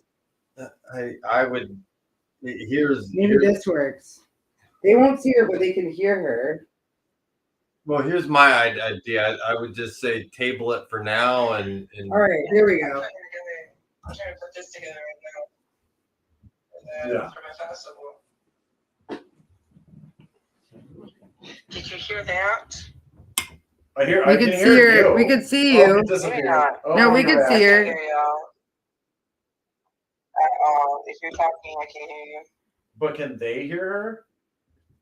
Oh, she called. She hung up. yeah. She Let's doesn't like us. we can just come back to it. Yeah, I another mean, time. it's pushing 11. I don't mind. We can keep going here, but with the technical difficulties, is like I said, It's kind of stumbling. I said we'll get it. I Stumble. said we'll get it Let's- next weekend. let's table and come back. Yeah. Yeah, because her event's in June, I think. So I But guess she was yeah. on the stream, so she's still Yeah. on the stream.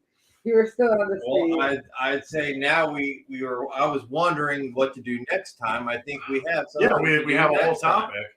I said maybe Matt and I can. I So can whether do we it could with bring just Gold her, Girl you know? here, or we could just Yeah, try to she figure it. injured herself. She can't move anywhere. Oh, Well, then. Well, we're gonna is have she? to- we'll Well, figure let's say this is she out. far away? Can we do our She next lives show? in the with her? south side, just by you. So we Oh. have to go by you then. Well, then yeah. Well, if she's okay with it. We can go to Jimmy's instead. But anyways, when Ho Chi Minh decided to build this party and fight off the French, eventually the French bowed out. They were losing numbers. They didn't have the ability to fight them. You got to think that like the Vietnamese were occupied by Japan in 1937, but they weren't just sitting by. They were fighting. They were actively fighting in that war. So they were a part of World War II. They're an overlooked inside of World War II. So they were fighting. So when you go from 1937 to the end of World War II in 1945, the Indochina War, like 2-3 years later, these people had already been fighting for 7 years. So they have home field advantage. They have military tactical advantage. So of course they're using what they have to fight. Now, the French had military strength. They had vehicle strength. They had munition strength. But what the Vietnamese had was jungle strength, ambushes, traps, booby traps. The Vietnamese traps are some of the fucking most brutal in the world and incredibly violate various Nuremberg treaties and things like that in terms of the conduct of war. So when France bows out, Vietnam is kind of doing its own thing, and we're doing our own thing. We had just ended the Korean War conflict. We're in the mid-50s now, and you know we kind of took a loss for Korea. So a lot of people were butthurt about that. So while the world's developing and doing its own thing, Ho Chi Minh is in North Vietnam being supported by China and Russia. And South Vietnam, like Korea, wanted to maintain democratic. So again, like Korea, they found a parallel. I don't remember the parallel, but they found a parallel to separate Vietnam. And around this time, a young man named John Kennedy comes into office. And he wants to breach the worlds between communism and democracy and kind of not build the Cold I gave War her up. treats, by the way. That's right. So in this instance, the Bay of Pigs occurs. Kennedy's format was Black Ops back channels. Yeah, so the Black Ops have been started since when? Like how? So World War II started World a War lot of so with that so it goes OSI. back that far? OSI is like Black Ops. OSI is pre-special forces, things like that. OSI is Secret Service, and the British had their own called MI. MI, military intelligence, and they had different branches that did different things. In fact, one of the most fucked up things is during the Nuremberg trials, the British, I believe in MI5, it might be MI5, it might be MI6, they had surveillance and wiretapping technology that proved innocence of certain Nazis and proved guilt of certain Nazis. And during the Nuremberg trial, they withheld all this information on purpose because they didn't want anyone to know that their nation had these wiretapping and surveillance abilities. So there are Nazis that were Nuremberg trial that were declared guilty when they were actually innocent, and declared innocent when they were actually declared guilty. This didn't happen to everybody. So they changed. They made the narrative that way. Basically, they were like, if we do this, we could save some lives, and we can have just consequence for the people We that ain't deserve it. giving our secrets. But if we do this, the world will know we have these things. So they decided to keep completely and utterly silent, even though we're active members of the Nuremberg trials. I mean, the idea of spies and all of that. I mean, a lot of that got with World War II, and then as that ended, you had this huge buildup. Oh yeah, of you had the secret FSB, the agents and- KGB, the yeah, CIA, all that stuff. Now the Bay of Pigs happens, and it was supposed to be a covert operation to kill Fidel Castro. It was a small unit, black ops, that Kennedy signed off on because his military leaders kept pressuring him to do it. Now, Castro is one of my idols, I'm not going to lie. The dude probably has done bad things, but he's also done great things. Everyone's done bad things, everyone does great things. It's all a measure of what society balances. But what he did in terms of independence for the Cuban people, what he did in terms of nationalizing businesses that were exploiting the Cuban people, and for a country the size of a fucking shoebox to say fuck you to America, bring it on, like that's some balls. That's some ballsy stuff. Ballsy stuff. And with the amount of assassination attempts that we gave him, and that dude died of old age, like you gotta kind of, regardless if you like or do not like, you kind of gotta respect the fact that dude did his fucking thing. He helped till the end. He helped free nations that were being oppressed by colonization, including Africa, not just South America. Now, some of the guidelines they did under were not good. Forced guerrilla warfare and things like that, forcing people to be in the military. But in general, like liberating certain countries, the dude did good things for Cuba. But then again, it's like that Hitler thing. He's also done absolutely terrible things. That's what we remember. That's what we look at. And that's kind of what overshadows his career. But at the end of the day, we never fucking killed him. He got to live to his old age. And for the extent of what he tried to do outside of his narcissism kind of did help the economic growth of Cuba, for a fact that they were not allowed to get any sort of aid from America. And they were the only independent contractors of members of the USSR, because Castro knew that because of the tactical advantage and distance he had to the US, he could tell the Russians no, whereas Ukraine and Romania, things like that, and Poland couldn't say no. You know, what were you going to say no, and someone's going to fucking wipe out a third of the population. With the economic standpoints and how close they were to the U.S., he would be like, we're not fucking doing that. I did hear being in the past. And in all honesty, like every year, his kind of quote unquote contract came up with the USSR, he gained more independence and separated himself from the Soviet Union because Cuba was socialist. They were not communist. They were a socialist country, and he wanted the best for his people. And the only reason he signed the Warsaw Pact and went in with the USSR is because they were the only country offering aid that had the ability to offer him the aid that he needed to help his country. So he did take concessions for things that he did not agree with. But down the line, X amount of years in brackets, he was like, well, you have less power here now. You have less power here now. Well, was Russia going to say no? No, they're going to say yeah. Well, and that's the thing. It's like he said, fuck you to America, and he told the USSR how it's going to be. Like, for a small island, for a small country that had an embargo from the 60s to 2008, 2009, Like, this dude had fucking balls on him. Now, granted, people did suffer and they didn't have the economic growth they needed, but they had cars running from the 50s that they maintained. They did what they had to. Now, when Bay of Pigs failed, during the time, these troops are on the fucking beach. Someone said, war is useless, less government is the best. That's true. That's a very Republican view, honestly. I mean, I agree. I think it's a lot of people. I think regardless of what party you're from. Fair enough. 'Cause, you know. But so the Bay of Pigs is going south. They trained a bunch of Cuban rebels to fight their government. They got as far as the beach. Before Castro somehow knew what was up.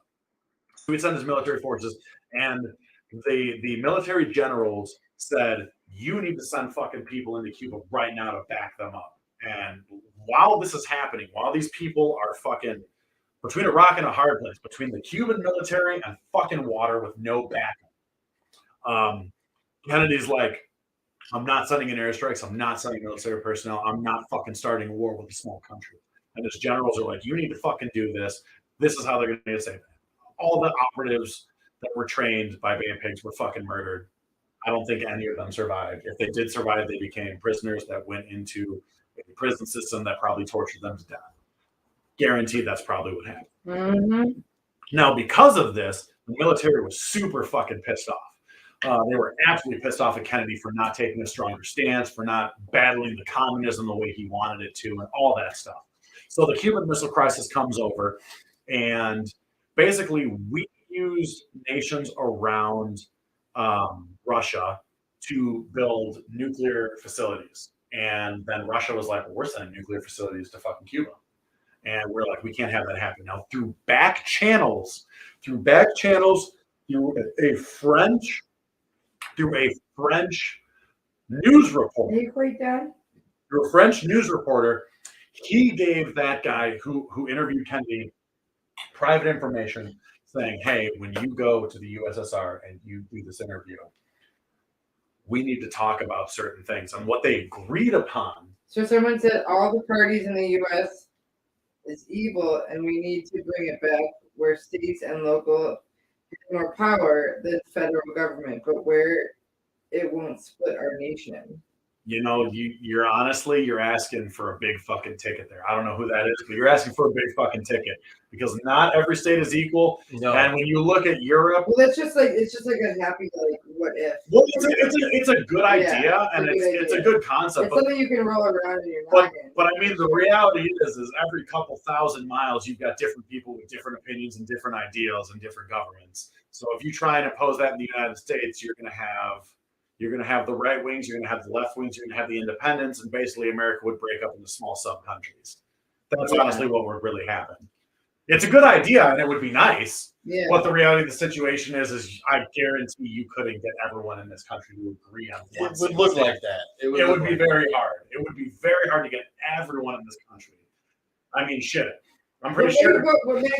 Imagine if it was. It would be great, but I mean, if ifs and buts were candy and nuts, Yeah. we'll have a Merry Christmas. You got to take like, you know what I mean? Like, it's a great idea. It'd be awesome. I would love to be a part of that, but I also live in the real world and can't live in a fantasy where, well, if we did this or if we did this, But well, what if unfortunately, this was this the is what fantasy? it What if is. this was the fantasy? Isn't war just a man's fantasy in general?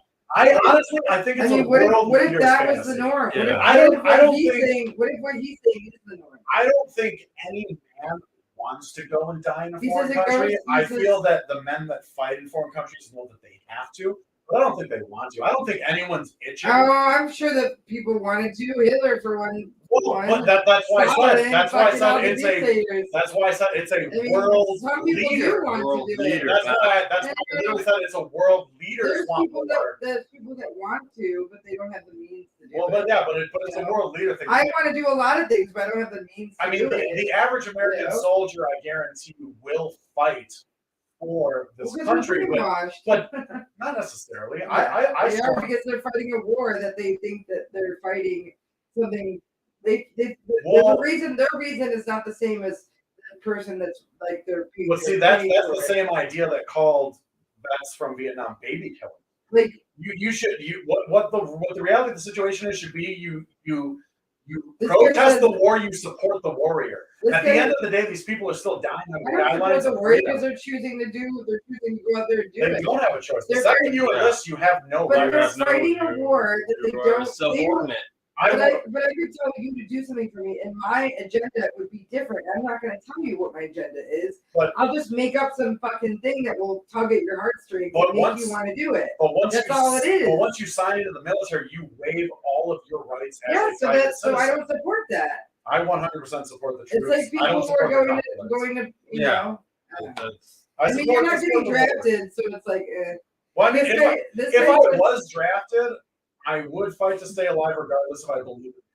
well, you can fight to stay alive Yes. normally. People are fighting to stay alive because there's a war.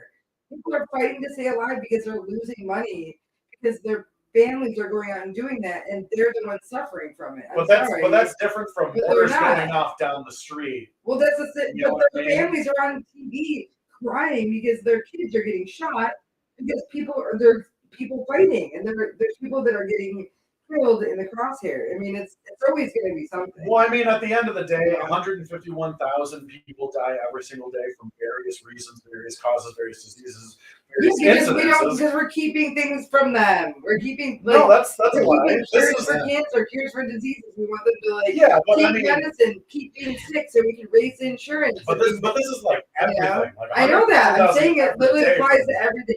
You know what I mean? Like people are dying. The of only people that starvation, are- from famine, The only from people that are age, from the only heart people that attacks. aren't suffering from others are artists. They're suffering on their own. They're doing it themselves, and that's admirable because it's like, okay, I you're doing wouldn't it say to that's yourself. admirable. You That's know? that's more like a first world. Okay, so problem. this person It's says, like complaining about Starbucks while you. well, yeah, but we're also complaining While you about the drink war. We're also complaining about the war while we have internet and roof over our head. You know what I mean? Like, Yeah. we can't complain that much. So Well, that's why I'm not this complaining. person says it goes like socialism and commies. It sounds like a great idea where it will fail. He said, by the way, bad way to say it. Human nature likes power and money. That's so true. So war forced forced by the world's leaders, but citizens want peace and communism, socialism, and less government fail for the greedy people in power. I mean, which is basically what I said. Like, it's like a pyramid scheme. It's like, here's the person at the top, here's all the people under the bottom, and they have to keep recruiting people. We want you to join the war. We want you to join the war. We want you to join the war. We want you to join the war. And it's like, I told Matthew, I said the other day, I said, you know, there are people who are not in the war to go kill. I mean, there's plenty of people that can kill here, you know, or wherever, and they don't have to suit up to do that. They can just go on the street and shoot somebody or strangle somebody or whatever. But like, you're still but like, basically you're going out there and you're fighting a war, and there are people who aren't doing it for that. They're doing it for being a technician, being an engineer, being a medic, and then they come out here and they have those jobs. Hopefully they get those jobs in those. But I fields. mean, it's not like they And don't know that it's going the to German, have to be like that. I told you, the German doctors, they were very smart people. Yeah. They're incredibly. But they also knew what But they they were doing. use their use their power for Yes. evil, and not like, oh, my oath is to not Yeah. is to do no harm. They didn't have that back then, apparently. Well, no, the Hippocratic Oath did exist back then. Okay, well, they were fucking. But- They fucked it Yeah, all up then absolutely. because they should have been doing that. They're like, I mean, I get the experiments of like, let's see what happens if this happens. We don't know that unless someone's tried it. Well, see, Like, in we don't. general, but that's how you it know. starts. You know what I mean? The road to hell is paved with good intentions. Yeah. You know what I mean? You start with one thing and it becomes okay. And you're like, well, what if we do this? And then that becomes okay. And then you're like, what if we do this? And then it becomes okay. And the next thing you know, you're how did we get to fucking here? You know, it gradually builds. And the same thing, it's like, yeah, people do go in the military to learn life skills. And I think that's very admirable. But at the end of the day, you don't become a boxer to not get punched in the face. You don't go in the military under the guidelines that you might have to kill someone, you might have to fight. So to why survive wouldn't for the guy you? next to Why wouldn't you? Isn't that the whole point when you see the movies? You're like, oh man, I'm probably gonna die. I'm gonna kill somebody, or I absolutely like, regret well, not maybe enlisting in the first military. thought is I might die. I mean, or they're gonna give me a gun. Like usually they're like, oh, we're recruiting you to be a doctor or work for the whatever. And then they're like, who was "Oh very, shit, hit very the fan! adamant Here's a about gun." not They all have See, to and learn. I have a very my aunt was in They the Air all have to Force. learn how to fight, right? They all my have to other aunt learn. was in the Big Red One. Yeah. I had another aunt that was a police officer. I regret not enlisting in the Navy. I mean, regret not serving my country. My friend Michelle was in the Navy. She never once had to shoot anyway. Well, she doesn't have to. See, the She beautiful was thing about the Navy is Wait, listen. She was just in the Navy because she basically wanted to see the world, which Yeah. she did get to see, and then also like Get the because training and the also education. gives you a Yes, and out purpose. of Yeah. all the armed services, I have been told by more than one person, the Navy is the way to go if you want to be able to get that. Well, on top of that, world. My grandpa was in the you- Marines. It's like a whole different Well, ballgame. no, the Marines is actually a branch of the Navy. Yes. The Marines is the land force of the Navy Yes. because the Navy doesn't have a land force. It's So a the misnomer, Marines are I think, the land force, and now they've got the Navy SEALs. So they have the Navy SEALs and the Marines. And the Navy, and in general, the Navy is the best bet to go into because the countries that we have been in war with over the last 20, 40 years have all been semi-landlocked countries. So if you're in the Navy, you're on a boat, you're targeting missiles, unless you're in the Marines or in SEALs or something like that. For the most part, you have the opportunity to not see physical combat like the Army or branches of the Air Force and things like that. So I encouraged our listener to keep going. It's an amazing thoughts. Keep it going. They said Ukraine and Russia, the Ukraine and Russia war should be left alone, and U.S. should not. We should not be involved in that. He said should not send money, but old military tech is fine. I think if we use the money for free college, healthcare, and our military instead of the Ukraine, which is what I said. I don't think that we in any way should be involved with Ukraine. No, that's their anyway. business. We're not involved with Palestine and we're Yeah. not. It's their fight. Like Well, see, Ukraine, we Ukraine and caused the Russia have been fighting Palestinian for a Israel while. conflict. we allowed that to happen. America personally caused Well, it. then we should be involved with that. I So guess. what post World War II, But post World what do War you II? think of that though? Like being able to use money for things that are more like, Oh, I like guarantee. here at home. I strongly you know? believe we should cut the Yeah. military budget. I Yeah. strongly believe that we should cut the military And the budget. church budget. That's for us to know. Well, the But that's church, a different the thing, church obviously. doesn't have a budget. Yeah, They just don't get taxed. Yeah, well, we should tax them. I agree with that. I think all institutions. Or they should shouldn't get take. taxed. They shouldn't take the community's money. They shouldn't take. They shouldn't be doing the money where we're like, hey, donate. Like, we shouldn't do that because they already have money. Well, see, The Vatican's the big daddy. They should be paying. For I everything. don't think that they shouldn't be able to take money, but any money that goes into the church should A, be tracked, and B, be Yes. taxed. Yeah, because they're saying, oh, Because there's nothing wrong with donating to Well, something yeah, that you I believe mean, in. well, yeah. I mean, if they're coming up to you and saying like, if they have someone that goes up and does the Why do you announcements- have Mega Million or Mega priests? churches. Yes, yes. You Well, know but what, see, you well, know now what? we're talking about like Yeah, now we're- evangelical We're not going to Christians, go. which is We're not literally going just to go down that leaving part. people. All I have to taking say them is that like even when I was in my Buddhist temple, they were like they have someone come up, and do the announcements, right? Either Yeah. before or after church or whatever. And they're like, hey, this person's like, child's sick, or the dogs are outside, or whatever the fuck it is. Back to There's Buddhism. a, Study. I believe in Nam-myoho Renge-kyo. Yeah, that's yeah. And one of the temples I go to is actually not far from me, near State Street. Yeah, that's the one I went to. That's the one you go Yeah, to? yeah. Oh. That's the one yeah. that you, yeah. So Yeah, I actually that's had a the good one amount that of people my there. grandma went to.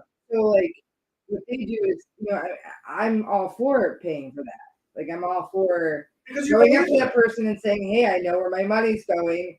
They send you information. They send you information after Well, you pay. I mean, just so Put you the know. whole put the money in the bag. I don't know where the fuck that's going. Well, just Are so you you paying know. your parishioners? Are you paying the people that are holding the chalice of wine? Like I don't, because it's all voluntary. When they go up there and do like the, But when they're they're actually taxed. So what's I'm saying? So it's like so fucked up. It's Nami- so fucked up. Nam-myoho Renge-kyo Buddhism is not They don't- recognized they by don't- the they U.S. don't- as a religion, so they are taxed. It's not a religion. They're philosophy. They're not a religion. No, but They're not. They're actually trying to actively get They shouldn't because religion they're not. They are. They're not. They but- shouldn't though. But I mean, I don't think they should either. I think I don't all think any- religions I don't think should any be Because taxed. guess But what? they You know haven't- that they haven't you worked know for that a there are while. people that Yes. are in my community that were Jewish, that were Muslim, that were Yeah. they were all different because I'm Catholic. I'm so the- Catholic yeah. and practice so the Nam-myoho fact Renge-kyo. that you can do that is Yeah. basically Buddhism is like the relationship with the universe, relationship with Yeah. others, relationship with It's more yourself, like the God within It's and looking the, within the yourself enlightenment of knowledge. and not thinking you're a god. No, Just it's the knowing- God within. Yeah, self. just saying like, I'm not hey, saying you are a God, but like it's finding the God reason why and- they literally cover their footsteps everywhere they walk, because they're like, I'm not any better than this planet. exactly. I'm not any better than the leaves, than the birds, than the bugs, than the animals. Like I am part of, which is just, I guess, going back to saying we're all created, the I same. mean, we're also animals. And there are Yes. some things, I know we're talking about war, but like some things about God where they're saying, hey, like what Matthew's saying, we don't need churches. We can pray to God anywhere. The Bible had no So that's- churches. They were like in the middle Actually, of nowhere. no, the guy no, was so- speaking to them. Like, So there say were that. actual religious temples, and Jesus was and they didn't actually let the they didn't first let person. women in any of them, by the way. Jesus was the first person to actually say, "Hey, you can worship God anywhere. You don't need to give your money to the church."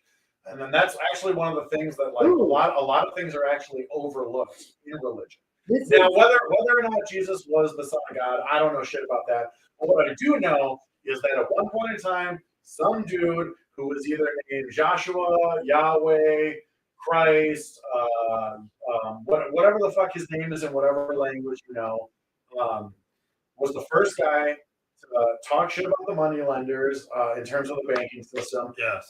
talk shit about the churches and the way they exploit people, and say that you can't worship God anywhere. He was the first person to do that, and then we built a relationship and a religion around him that takes place in churches. The very thing that he said we do not need to do. oh. So here, for our listeners, an old military tech is fine since it's providing ground for stuff that we don't use anymore, and Russia has to resort to threats with nukes since they are scared of the U.S. military I forces. actually was Well, we watching the should news focus today. on China, who's focusing on market takeover instead of direct war.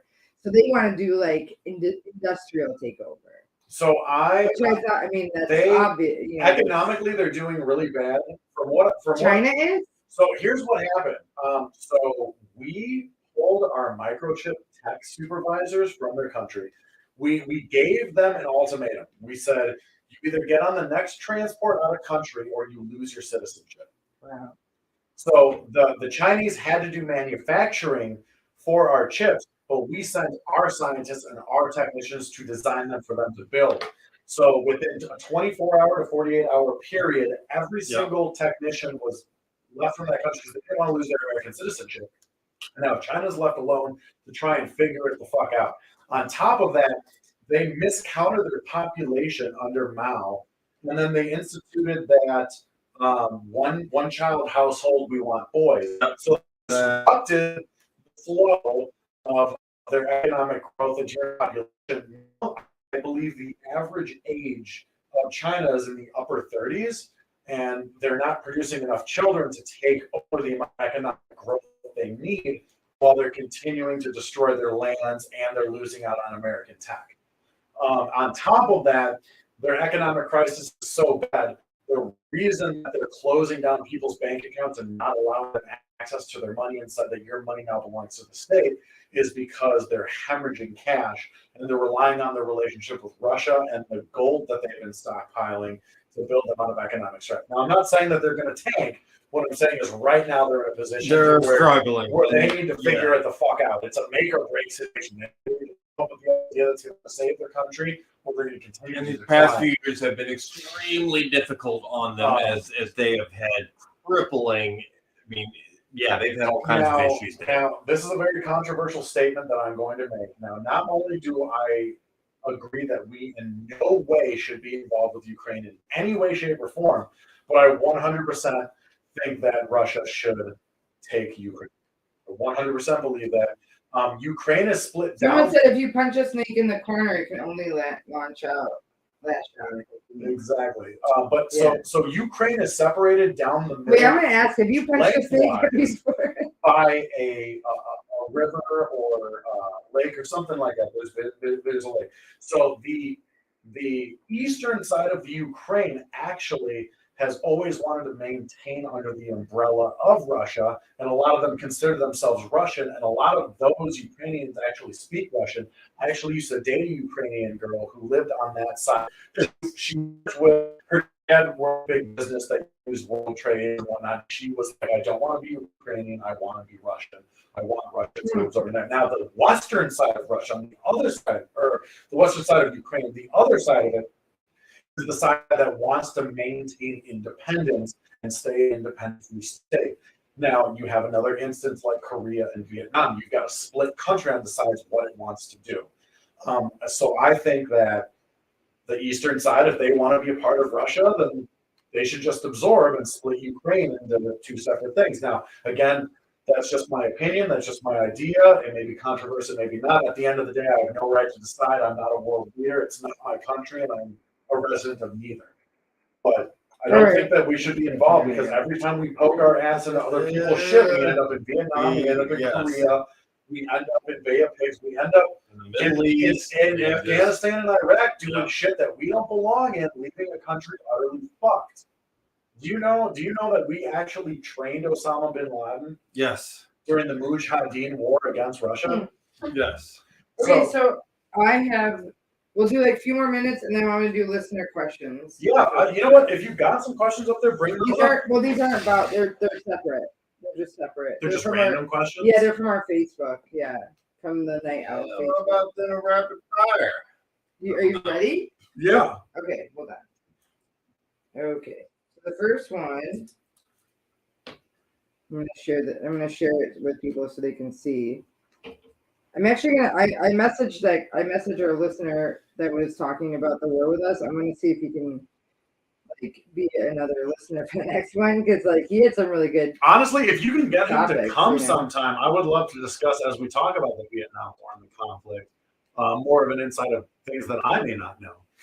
Yeah, because between when we actually, so after Kennedy got assassinated by the CIA. I'm going to say that. I know it's a conspiracy theory. You think it's the CIA? You don't think it was the mafia that was involved with it? I don't think so at all, in any way, shape, or form. I do know that the mafia was involved in him becoming president because his father. And then he went after them, and that's why they got really mad at him. Well, it was his brother. It was Bobby Kennedy who went after the mafia and Jimmy Hoffa and all of that stuff. Kennedy kind of remained a little neutral, and at one point in time, I do believe that he even told Bobby Kennedy, hey, you should probably stop fucking doing this. And he stopped for a while. But I do know that there is a documentary I have seen. The one of the gentlemen caught in the Watergate scandal is one of the gentlemen who admitted on his deathbed he was involved in the assassination of Kennedy. And when he was arrested for Watergate, he wrote a letter to Richard Nixon. And in that letter, he stated, and I quote, Our listener says the Vietnam War I was against, but I'm only 26, but I love history. Fair enough. It's a good thing to love history. Exactly. History is how you learn how the world will develop, because history constantly repeats. Age don't matter, your opinion does. Now, when he was arrested in Watergate and went to jail, he wrote a letter to Nixon, and it stated, and I quote, I need $2 million and I need to be pardoned, or I will release information on the Bay of Pigs incident, which is a reference to him being the shooter on the grassy knoll. Now, on his deathbed, on his actual deathbed, I think he was 89 years old, as he was dying, he directly stated, I am the gunman that shot Kennedy, directed by the CIA. And he was a CIA operative. He did work in Central Intelligence, and he did say that he was one of the gunmen. There is another woman who was a CIA operative who met a day or two before in a hotel room with other CIA operatives. And she was like, what is this about? What are we doing? What's our mission? And one of them stated, we're going to make history. We're going to assassinate the president. And she said, I will not be a part of this. And she dipped the fuck out and was immediately released of all of her credentials and all that stuff like that. Now, Kennedy was killed. When Kennedy was killed, LBJ took power. And what he did is he false flagged Vietnam. What he did is we had patrol boats, because at the time we were patrolling all of the world's oceans, which made global trade very prosperous for all nations and all forms of government.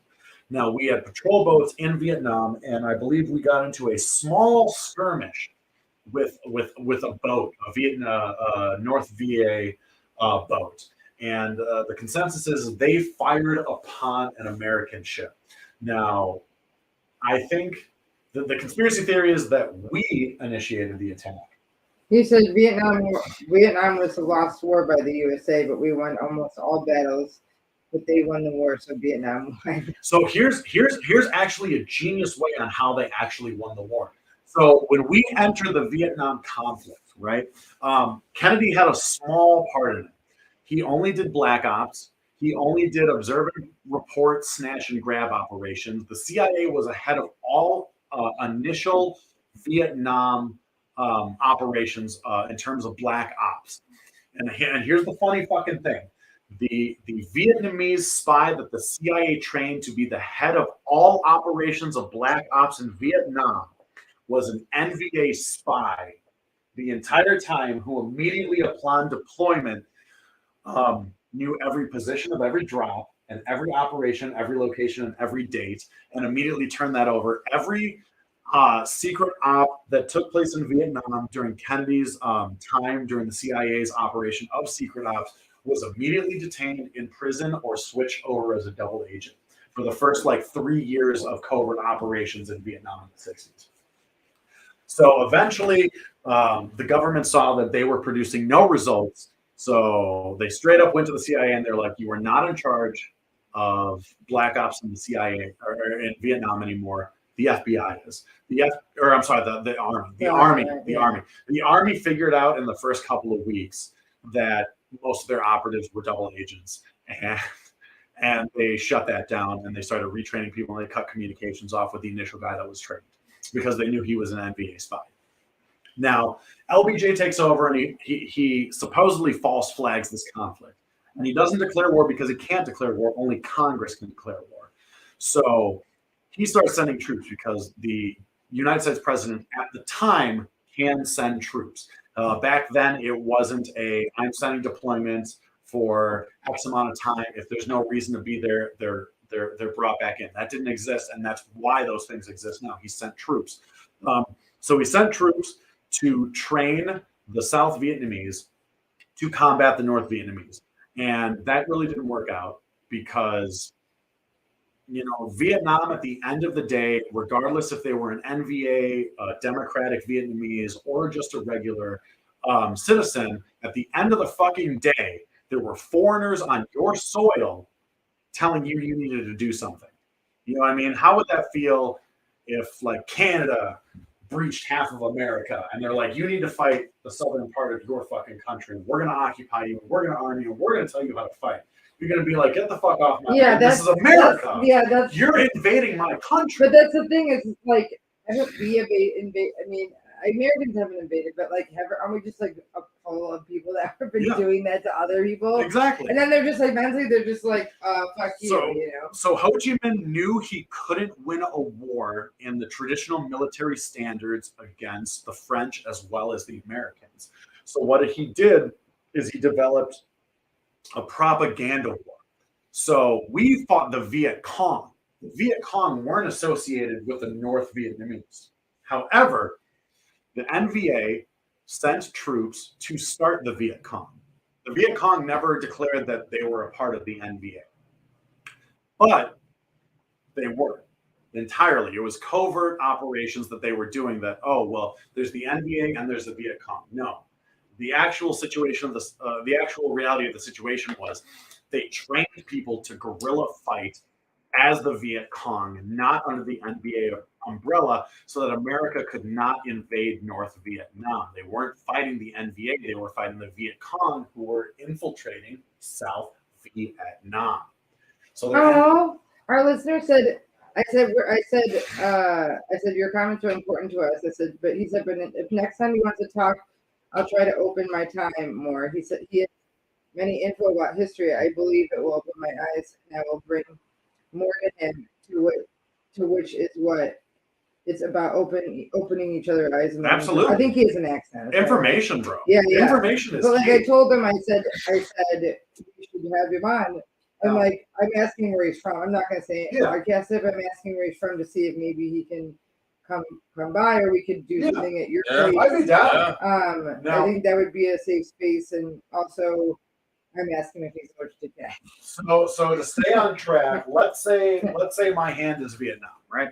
And we've got North Vietnam, and we've got South Vietnam, and we've got the water here, and we've got like Laos and Cambodia and all things. Now they supported Ho Chi Minh's strive and determination to unify Vietnam. So the Ho Chi Minh Trail is actually barely in Vietnam. It actually went through Laos, it went through Cambodia out here, and there were various trails and roads and pathways that went into various parts of Vietnam. So the Viet Cong could jump in and out of country and have supply lines because we weren't at conflict with Cambodia. We weren't at conflict with Laos. We couldn't invade those countries. We couldn't go into the countries. We had specific legislation that stated, you cannot go there. We are not at war with these people. You need to stop. So they would come in and they would do quick attacks and they would dip out.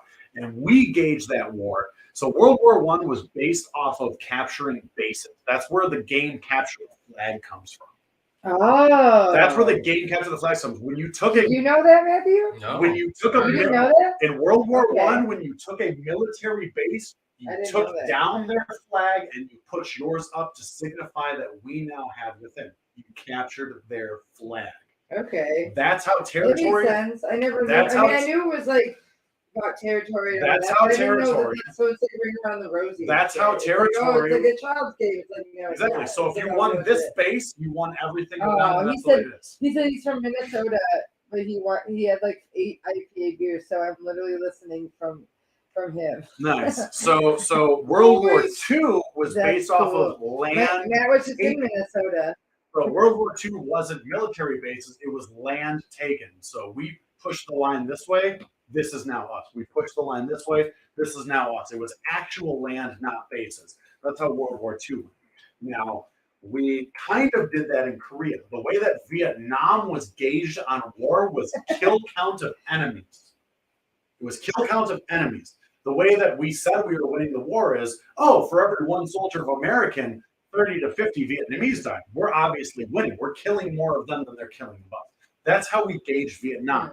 Now, we never kept territories at all. When we captured bunkers, when we captured hills, when we captured bases, we just killed. Whoever ran away, and then we left.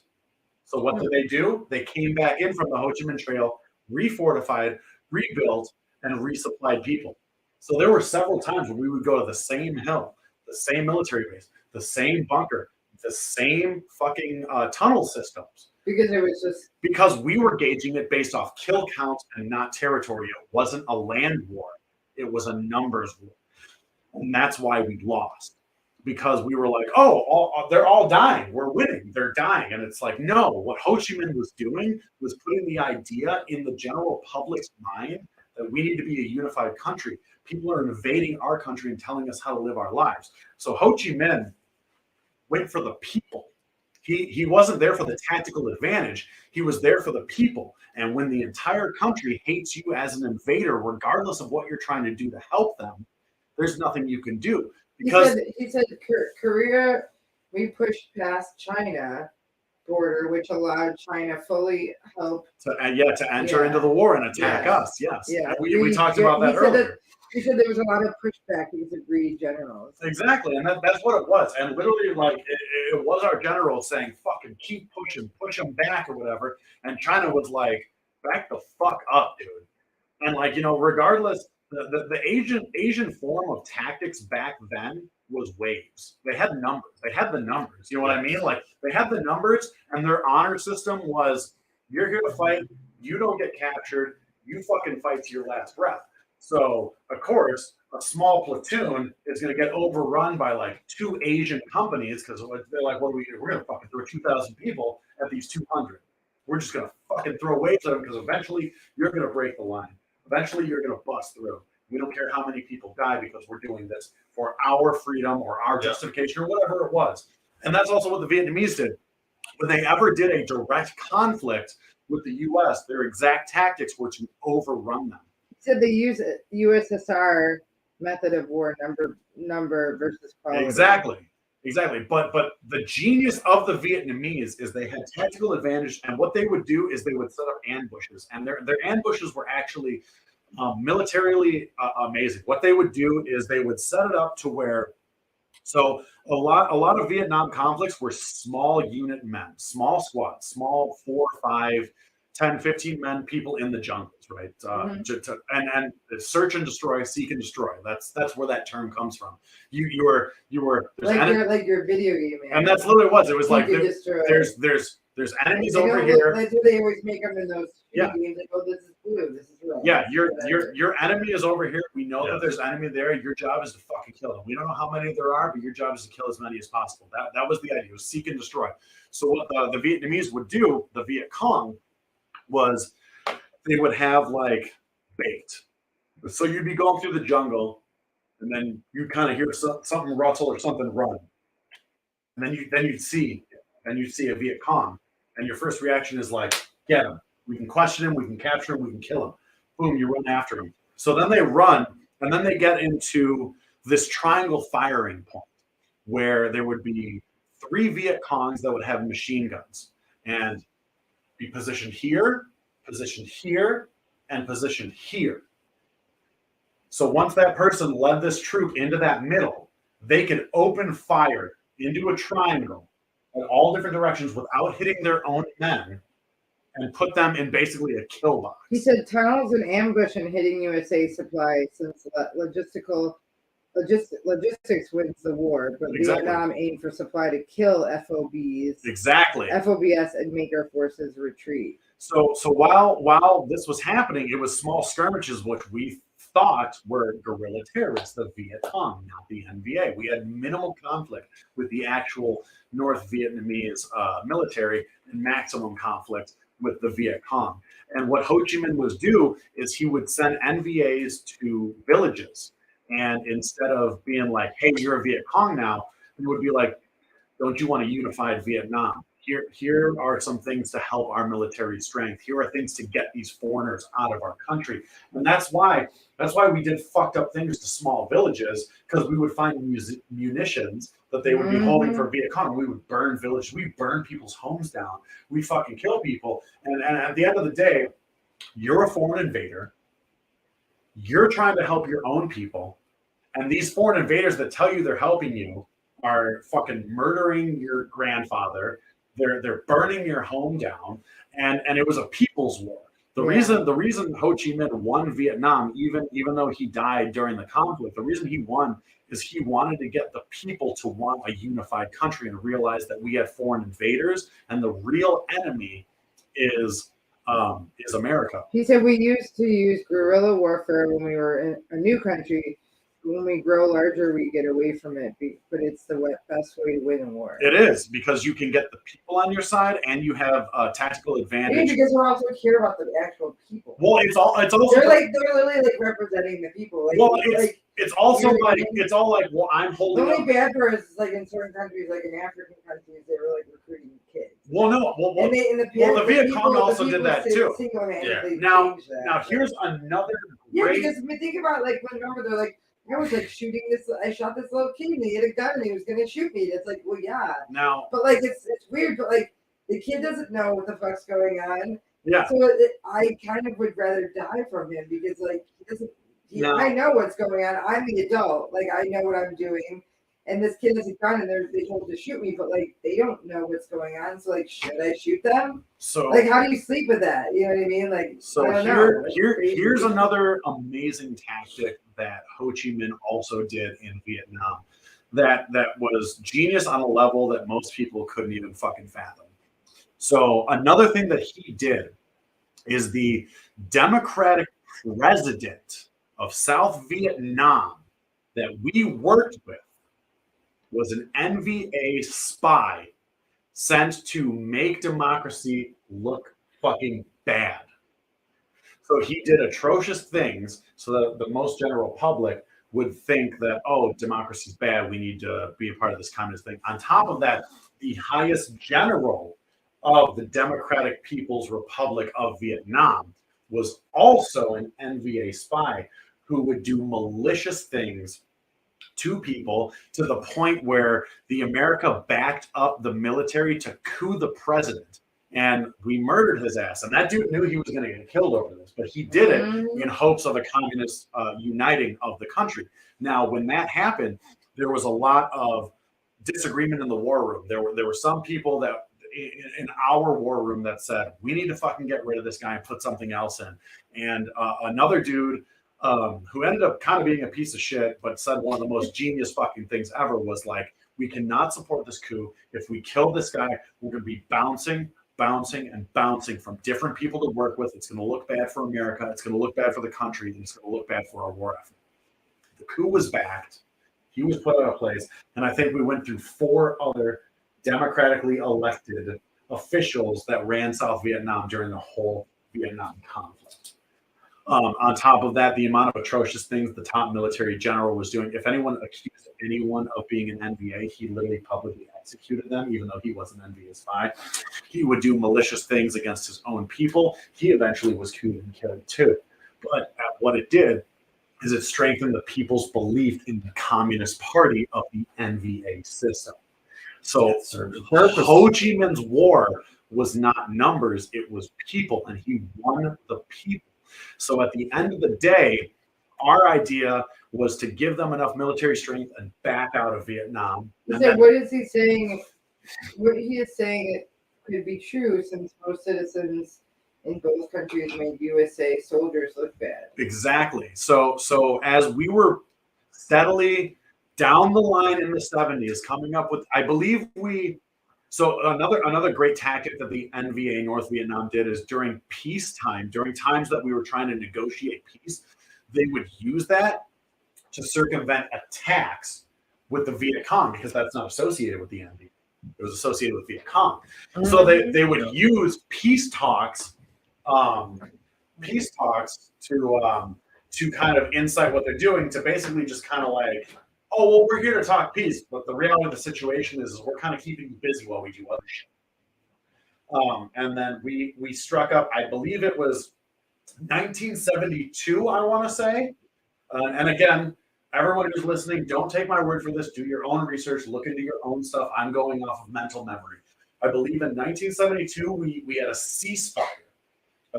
So the war was still active, but we weren't in it. We still had military personnel in the country. But the idea was by a certain time, we were going to be gone, and the democratic military of South Vietnam was going to take over the war.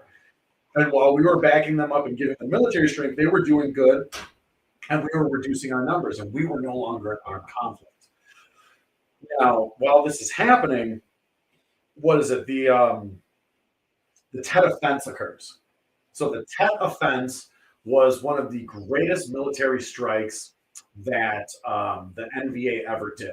They used the Viet Cong over the course of like 5 or 7 years to stockpile munitions in various cities, towns, houses throughout all of South Vietnam for this fight.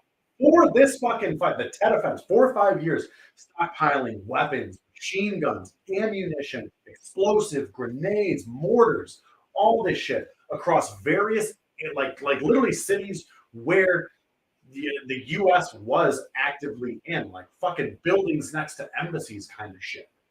Like cities, not just small villages, city fucking skyscrapers.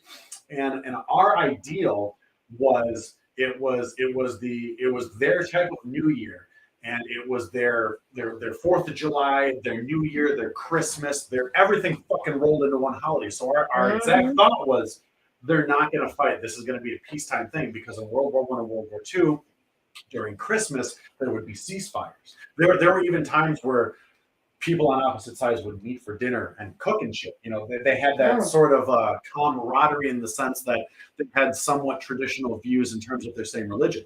So our idea was... He said, all I have to say is behind every blade of grass is a gun. Yeah. So our he said idea... this topic is supposed to be next time, so we should... He said he wants to. We can talk more about it when he's. I would on. love to. I figure I told him since he's from Minnesota, I was trying to get him to call Matt's number because like I think I'll make a WhatsApp number or whatever. And I'll You just kind of use it for the Yeah. chat or whatever.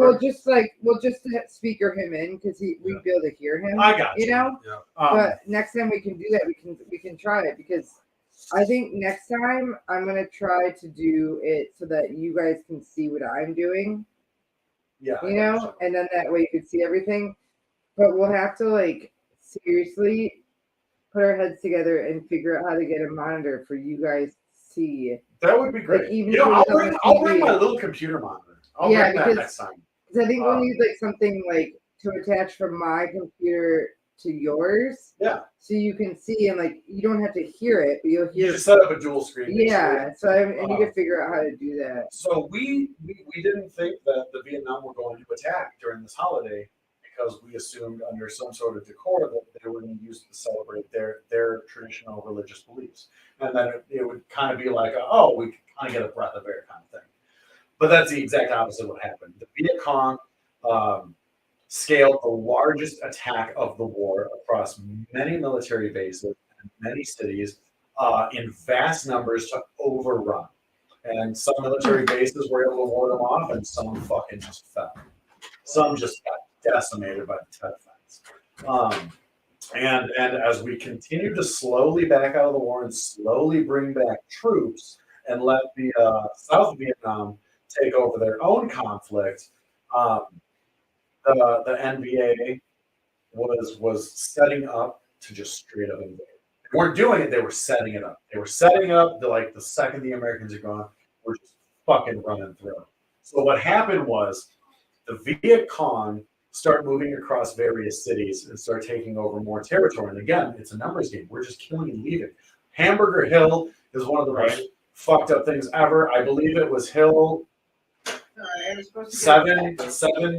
7-4-3-7-3-1 or 7 Thought my shoes were 7 here. something. We spent Next week. fucking like 6 days to take a hill that once all the enemies left and or were killed, we just Sorry, left, Dean. and within less than 12 hours was completely restocked and reset up to go. Yeah, but American see, that's troops the died thing, for like- no fucking Yeah. That's what I reason. was just gonna say. Like, sorry guys, I thought I had a package. My shoes. I You know, thought my it's shoes called- were coming. Called Hamburger Hill because they viewed it as So a that's meat why they grinder. Yeah, called it's it a that. meat grinder. There was a Yeah. meat, they called it a meat grinder. It was Hamburger Hill. You guys, yeah. So what is your take on that? What do you know about that? Oh, I think Metallica wrote some songs. That's what I think. Seek and Metallica destroy. wrote songs about it? Seek and destroy. Yes. The Bell Tolls. I mean, they wrote a number of these. So by the songs way, you based on wanted these to know events. about who, like the political kind of background of our listener. He said, "I'm a moderate and I carry a gun every day, and I do have Discord, Yeah, so we could do Discord with them." that'd be cool. I think we should do it. We should. I don't. I think if we had a Discord, that Do actually. you be pretty guys? good. Do you have one? I have a Discord. one. Yeah, I have a Discord. I have one with Night Owl and. We started a Discord for this. But and can then we I had a do Discord- streaming like this? Can this go to your Discord, I or don't do you know, have to do can it from Is that a Discord? thing? I don't know shit about Discord. I just know it's a Well, type I of know. messaging thing. Well, I know it's a messaging thing. Like when I'm under my indie artist flow, my indie flow that I use for my.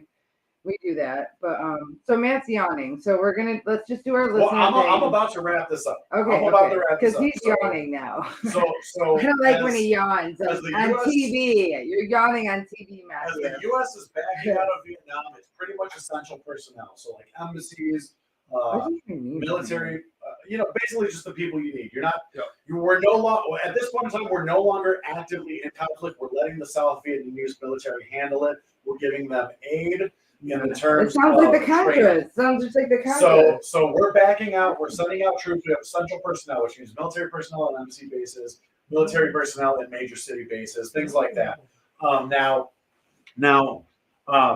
Now we decide to leave in 1976, the fall of Saigon, where the Viet Cong take over every fucking thing. Like they're in the midst of raiding the city as we're fucking hellering and capturing people out. Now, a lot of you young people don't really know anything about this, but go on YouTube or some alternative video source and look up videos of the fall of Saigon and look up videos of the fall of Iraq, and you will see the same fucking thing happening. There are people storming the embassy. There are people throwing their fucking children over, trying to climb over these fences, knowing that they're utterly fucked, that things are going to take over and they need to be safe. Women and children need to go somewhere, and a handful of children, and a handful of women, and a handful of men probably got out, but a vast majority ended up fucking dying, falling out of planes, getting gunned down by the Viet Cong. And I shit you not, watch the fall of Saigon and watch the fall of Iraq, of us leaving both countries. And aside from the technology and the fucking and the pixel rate of the videos, you'll be watching the same incidents occurring because history constantly repeats itself.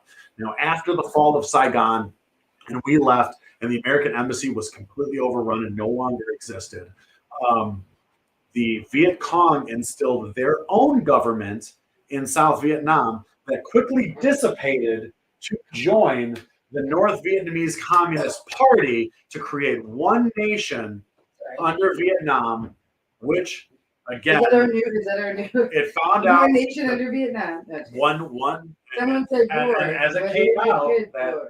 the Viet Cong were actually working with the NVA, and there were minimal conflicts where we even crossed the line into North Vietnam for any sort of conflict. We did more water conflict in North Vietnam than we ever actually crossed their border. So not even with why? So you were looking at a third world But why is country. that? So since the war, And- since the war, we've been having conflict. No. Oh, I'm this saying is during great. the Okay. conflict, we, I was like, we damn. rarely. I'm like, can I eat Vietnamese food still? Yeah. We were So dropping napalm. It well, yeah. wasn't So we did. in- We did massively bomb Laos. We did massively. Yeah. bomb, Matter of fact, Laos got is any other country's been bombed more than any other country in the world. Which the funny thing is because we weren't at war with these countries, we couldn't cross their borders to fight the Viet Cong. However, we could dump loads upon loads of But is that fucking why? But is that explosives. why we did that? Because we couldn't go there. Well, So we had That's to where like. they were hiding. but then again, we weren't at Yeah. war with them. So what are we doing? That's Bombing what a I'm country saying. we're That's not what I'm at saying. war It's like, with? whoa. And that's the thing is like Because we have an agenda. Because behind every blade Yeah. of grass is a gun. and we haven't even talked about I'm gonna say Agent that now. Orange Thank and you, things like listener. that. I'm We gonna- haven't I even would talked say about that the chemical now. war. We haven't even talked about how fucked up napalm is.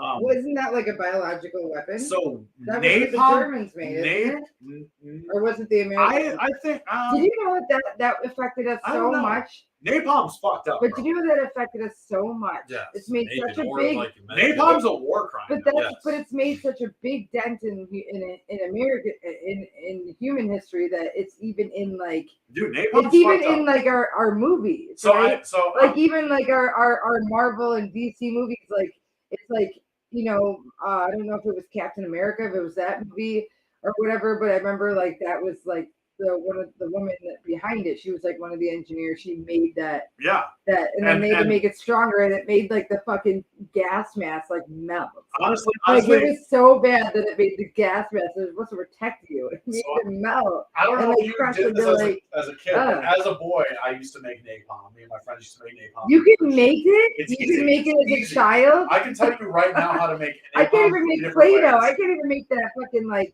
the slime stuff. I can 100% tell you how to make napalm three different ways. We did. We used to do works bomb. Yeah, exactly. What is You blow that? shit up. Yeah.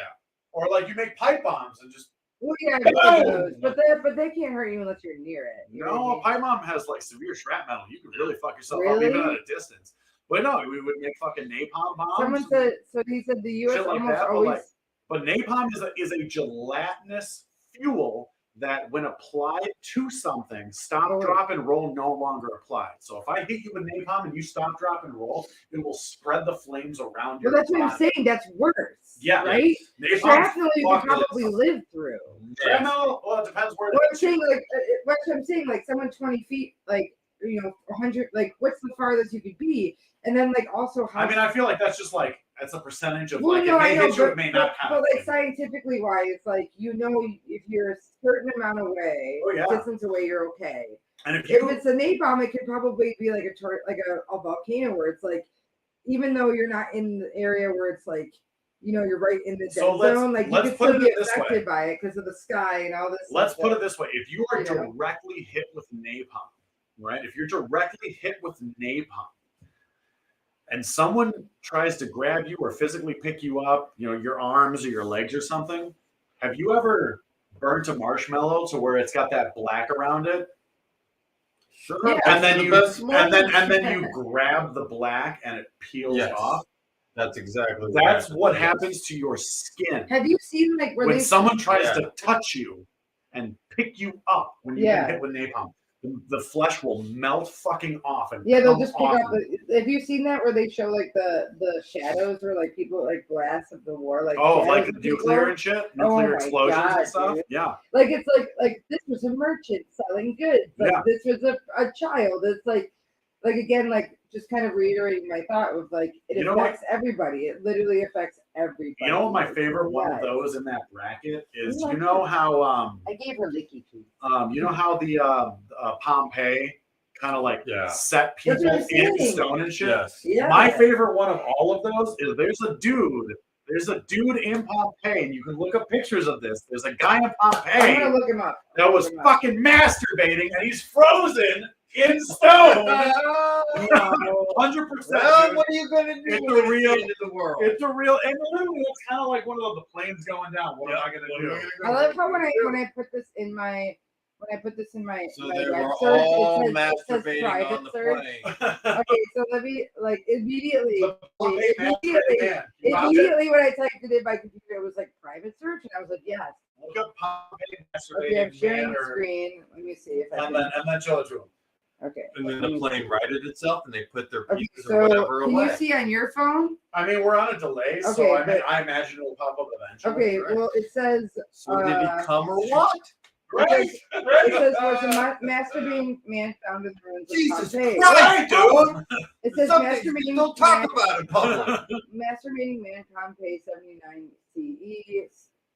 There it Bam. is. Yeah, so it just shows a picture. That dude had it figured out. It says Yeah, That dude knew they were all gonna die. it says well no, I think he was just his wife probably didn't have sex with him or something.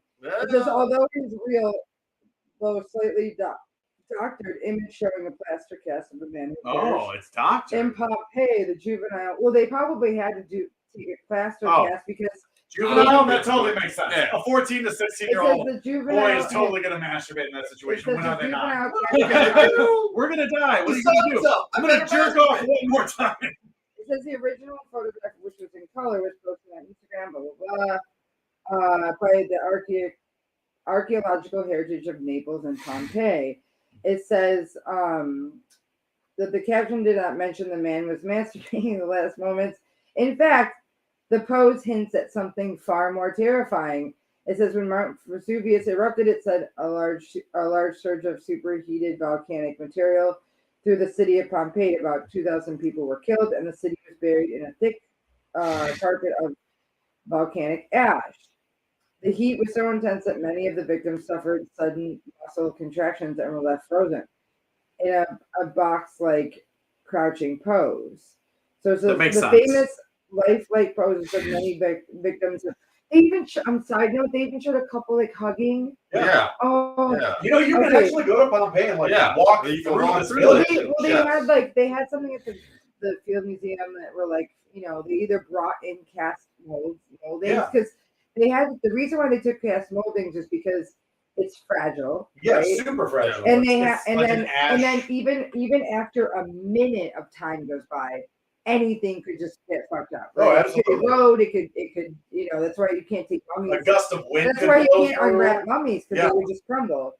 So it says it says until now it's been widely assumed that most of the victims were asphyxiated by the ash, but recent studies said they most likely have died of extreme heat, That makes which sense. many casualties shocked into a sort of instant rigor mortis. That kind of makes So sense. so it says So they immediately overheated and kind of like contorted Yeah. and And died. then they were covered in Because I ashes mean, and realistically, in volcano. any movie where you see people like getting dropped into a volcano or hot magma or whatever, you would die long Yes. before you hit the amount of heat, especially like heat rises. So like the magma might be here and you might be here, and you're gonna crisp up like a marshmallow long before you fucking hit. Yeah. You're gonna asphyxiate Well, from and lack it of says, oxygen immediately. there are the death clusters. About 3/4 of the known Pompeii victims are frozen in suspended actions Ooh. and show evidence of sudden muscle contraction, such as curled toes. The study says. Heretofore, archaeologists, Archaeologists? yes, they do. Archaeologists misinterpreted them as people struggling to breathe and believed that they suffocated by the ashes. I did not know that they could have died by extreme heat, but also like I don't know if it says how far away they were, but I know like even people like in different countries They were definitely close enough. Yeah. but even people in different countries are suffering because of the blackened sky Well, you and, also got to think like about the crops the wind currents yes. and like the Yeah. traveling. and it changes ashes. the weather. It Like does. you could have rainstorms for days Absolutely. because the earth is like trying to cool off. and Yeah. that's it's just doing its thing. Like so, it says because of the extreme heat, where the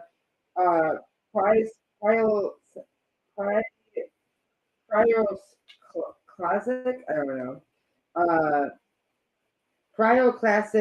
Classic surge hit Pompeii. There was no time to suffocate. The contorted postures are not the effects of a long agony, which is good. Yeah. I wouldn't want them to die of that. That's why it was so sad for me. I'm like, oh God, they just like suffocate. But the cadaveric spasm, a consequence of heat shock on corpses. So it says so that's all they got. That's all they got. But I thought that was interesting. Well, Okay, so I think that's a great note to end on. so I'm gonna share this with everyone if they want to go to it. But like I actually growing up didn't know that. Someone sent us a link. So it says we'll look at the link and we'll talk about it next week. But I'm gonna save the link. Yeah, Let's do that. I'm liking that they're sharing links. I'm liking that they're sharing. I like the idea that we're focusing this around, like, even though we talked about war most of the time, I do love history. Well, and I love it. I wouldn't mind talking about. I like, love a bunch of talking about it, but stuff. only if it connects to other things that I can relate to. I have trouble when I don't know, and I'm like, I don't know what's going on. I mean, but that's the beautiful thing. You have the luxury of being at the computer. Yeah, Me and Matt have to go off of But I memory, don't. But I and you don't. can even correct But us. I don't. And then you can even like. Yeah. But I search. don't. Because, well, yeah, I should have done that. But I kind of wanted. I was just interested in what you had to say. But I mean, but you still can be. But I feel like you also have that luxury to be like, oh, he's talking I about know. something. Because you can support your correcting too. You know what I mean? I just think I'm being an asshole. No, you're all good. Okay, It's so all good. so this is a question from our listener. All right. It said this is not related to any war or anything. That's fine. Basically, it said which actor crushed a role. Hold on. Which actor crushed a role so hard that nobody else will ever be able to live up to it? Robert Downey Jr. in Tropic Thunder doing blackface. Yeah. Tell me someone who can do that. I bring that up so much to people. I've stopped doing it because I'm like, I sound annoying, but it's like, and just a few years ago he got hate for it. Just a few years ago, a couple years. came out. It was an amazing. And even then, the hate dissipated. Yes, because it was an amazing role performance. I think it came out in 2013. It was definitely somewhere in the 10s. It was somewhere in the 10s. It was Like after the 10s, I Eastbound thought it was and even Down. in the aughts, but It I was guess after might be. Eastbound and Down was You know what? over. You literally have a computer right now. Yeah. It was, let's see. So Tropic Thunder, let's see when it came. I'm pretty sure. Actually, it might be like 2006. What is your guess? What is your guess? Jimmy? I thought like 2010, maybe 2011. 2011 is what I'm going to say. Boy, You throw out a number. All right, what about you? I would have said somewhere around 07, 08. Matthew's right. I could see that. Oh wait. Okay. So this was after Jack Black was on Baskets, Yes. and this was during Eastbound and Down. Okay. With So with David Black. McBride and Jack And Black, Jay yes. Brunico was in. He was in what's it called? The 40-Year-Old Virgin, I think. Was he in 40-Year-Old Who? Virgin? Jay Jay Brunico, he's another Jewish actor. He was like with Seth Green and stuff, or not Seth Green. Oh, I know Seth exactly what you're talking Rogen. about. He's tall, lanky You're guy. talking about the dude who's in Dodgeball and Waiting. I don't think he's in that. He's a younger guy. He's kind of scrappy and in- skinny. let's Oh, see, I know who you're talking about. Is that who it is? Yeah. Yeah. He's also in like that one where it's like the end of the world, like where all the Jewish people are like alive Yeah. and like I need to yeah. see that movie. I And really like wanna James see it. Franco dies instantly, which should be like a precursor to like his shitty career now, because you know what I mean, because they make him die like right away. But like he was Almost Famous. He was in I'm Afraid of the Dark. He was in he's a Canadian actor, obviously. He's All the in best Knocked ones Up. Yeah, Knocked Up. tend to be. Knocked Up is what I was thinking. That's what he's in. Oh, okay. Knocked Up. He's in the Sorcerer's Apprentice. He's in She's Out of My League. Train Your Dragon. He played the voice in Train Your Dragon. Yeah. Okay. He's Yeah, in, I mean, and he was also in the Sorcerer's Apprentice with Nick Cage, and Fucking love you. he's married. He's been married since 2019. Yeah, there you go. Okay, so let's see. What about you? What other actors do you think, Matthew? Are there any other actors that you think would be in that category? I don't think one could be said better than Robert that's Downey Bob Jr. Downey Jr.'s performance right there. All right. Exactly. All right, so let's see. We will do another one here. Yeah, let's do one more question. One more question, then let's wrap Wrap this it up. up? Okay. I think we had a good podcast. Yeah. How long have we All right. gone? Over 2 hours. Oh, beautiful. Yeah. Look at that. We're becoming a real podcast. Real. I mean, I think so. We've had people messaging, and I mean, I think it's Yeah, amazing. boy.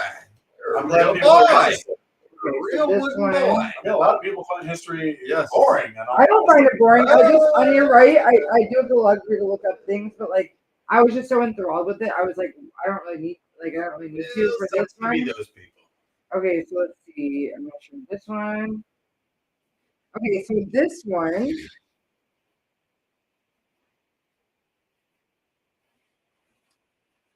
All right, so this one says things. Oh wait, so this one, I'm gonna read comments for this one because had really good comments for For the this. question? Yeah. What was the question? Because your All right, cell that's phone fine. battery's on low battery, so we can't see. Oh People who show new no, that's not music. it. That's not it. Alright, That's not it, guys. Hold on. alright. Well, I mean, people that show you music is kind of important. It's always good to It's always- find Hold new on, music. guys. It's always That's good not to it. Even if you don't like it, That's it's the like, one oh, well, at that's least the, you know that's what's what I out there. use for promoting things. Hold on. Okay, this one's things that so nobody says in the 90s, and things that nobody said in the 90s, like compared to now.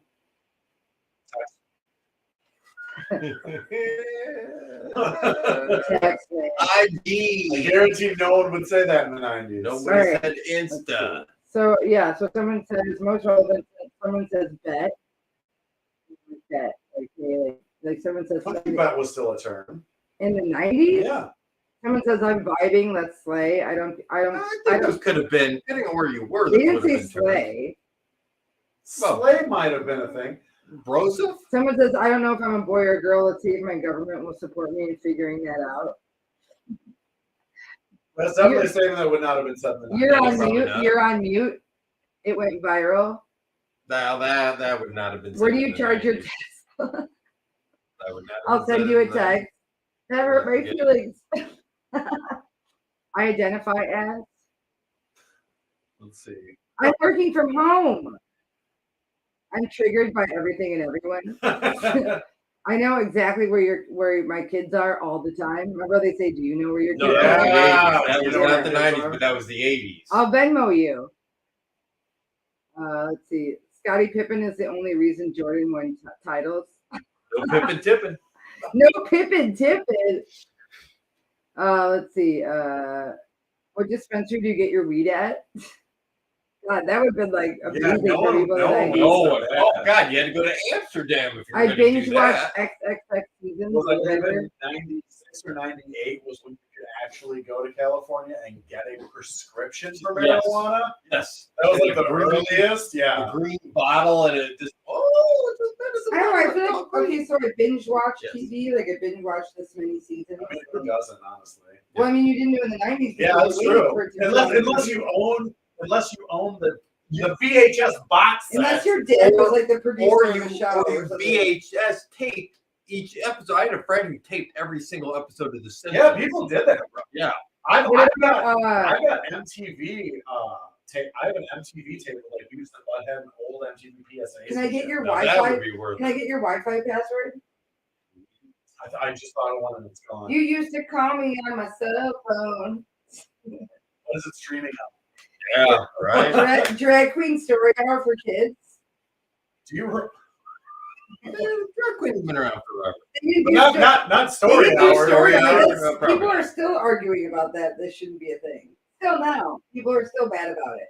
You're trying to make our kid, you're gonna touch our kids. Like we're trying to tell them a goddamn story. Shut the fuck up. You know? I mean, in all honesty, I don't think that. Like, I want it, I'm like, against it. If anyone knows anyone, I do want to do a drag queen story time. That would be fucking awesome on the podcast. I It think would that be they're. great. I think they're introducing sexuality as a too young.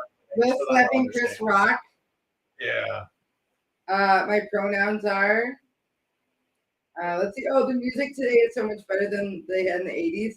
Yes, this is generalization. I guarantee that would have been said. Well, no, listen, they said yes, this is generalization. I know that technically 80s music died in the early 90s, like 91, 92, but y'all know what I mean. I don't know what they mean. Wow, it's so warm today in November. Like, you know, my mom was like, oh, now as a kid, it was this. And I'm like, I'm turning into her because I'm like, wait, there were thunderstorms in January. Like, there wasn't a cyclone that just hit and then it was 60 degrees after that. Polar vortex. Let's see. Oh, bro, Saudi Arabia is totally going to beat Argentina. This is a game. Soccer. Yeah, soccer. soccer. Did you see the video I shared from my doorbell? Yeah, ring, doorbell, yeah, all that. That would definitely happen. Are your kids from the same dad? That's still happening now, though. Let's be honest. I mean, I feel like that's more happening. I think it's now. more- And why not the mom? Why can't moms be deadbeats? Why can't you? Why Look can't a at guy my have family. multiple women Jeez. that have? Yeah. I mean, look at Chris, whatever his name is. I mean, I What don't about? think the woman would be a deadbeat though, because the woman would still have. No, I mean the other custody way of the around. child. Think Yeah. about what's his face who has kids from like he has 12 kids and there's 7 girls he has. What's the Nick guy? Cannon? Yeah, Nick Cannon. Oh. He's I thought you were talking about Bob Marley. no, but people would be asking him what mom, what kid or what mom was your mom? Bob Marley had 7 Yeah, wives and yeah. 11 children, I believe.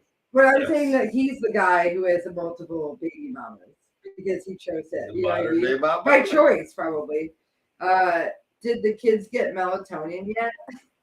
You take the People drugs. just give children melatonin. Is that a Yeah, thing you can now? give it to them. Yeah. I'm not You saying. give 'em CBD. I'm not saying. I'm not asking if you can give it to them. I just didn't know people were giving kids melatonin. I feel like a kid doesn't need help getting to sleep. I'm a vegan. Yeah, that would have been a thing in the Gentle 90s. parenting because everyone would be there. I guarantee in California and Seattle, being a Yes. vegan would have been a thing Yes. in the 90s. Yes. Guarantee. Identify as a soft kid. Oh, I'm not sure. I'll Google it. Gaga. Yeah, because back then you had to go by the word of someone said, unless you had a library near you or a fucking Yeah, textbook. right? The New England Patriots and Golden State Warriors are two of the most decorative teams in their respective sports. I'll put it in my GPS. We had to print directions back in the day, and even before that, road maps. Like we were pirates. Hard times, y'all. Hard times. I'm gonna say that was when we were smarter. When we were using maps. It's not exactly hard times. Oh, I Because think we didn't know there could be better times. That was just the time. I think the more that a technology wasn't hard advances, the times. dumber we get. Yes. It wasn't Because hard we time. I were don't wide. agree with that comment. It was not hard times because we were.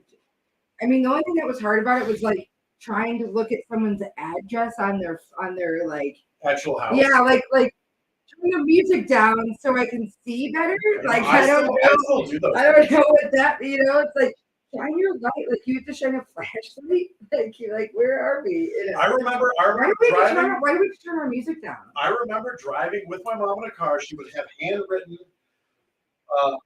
They would be like left at this street, right at this street, whatever. And we would be driving, and she would be like, "I need you to look out for Willow." And we would both be driving for, we didn't know how many miles. Yeah. We just knew around the area.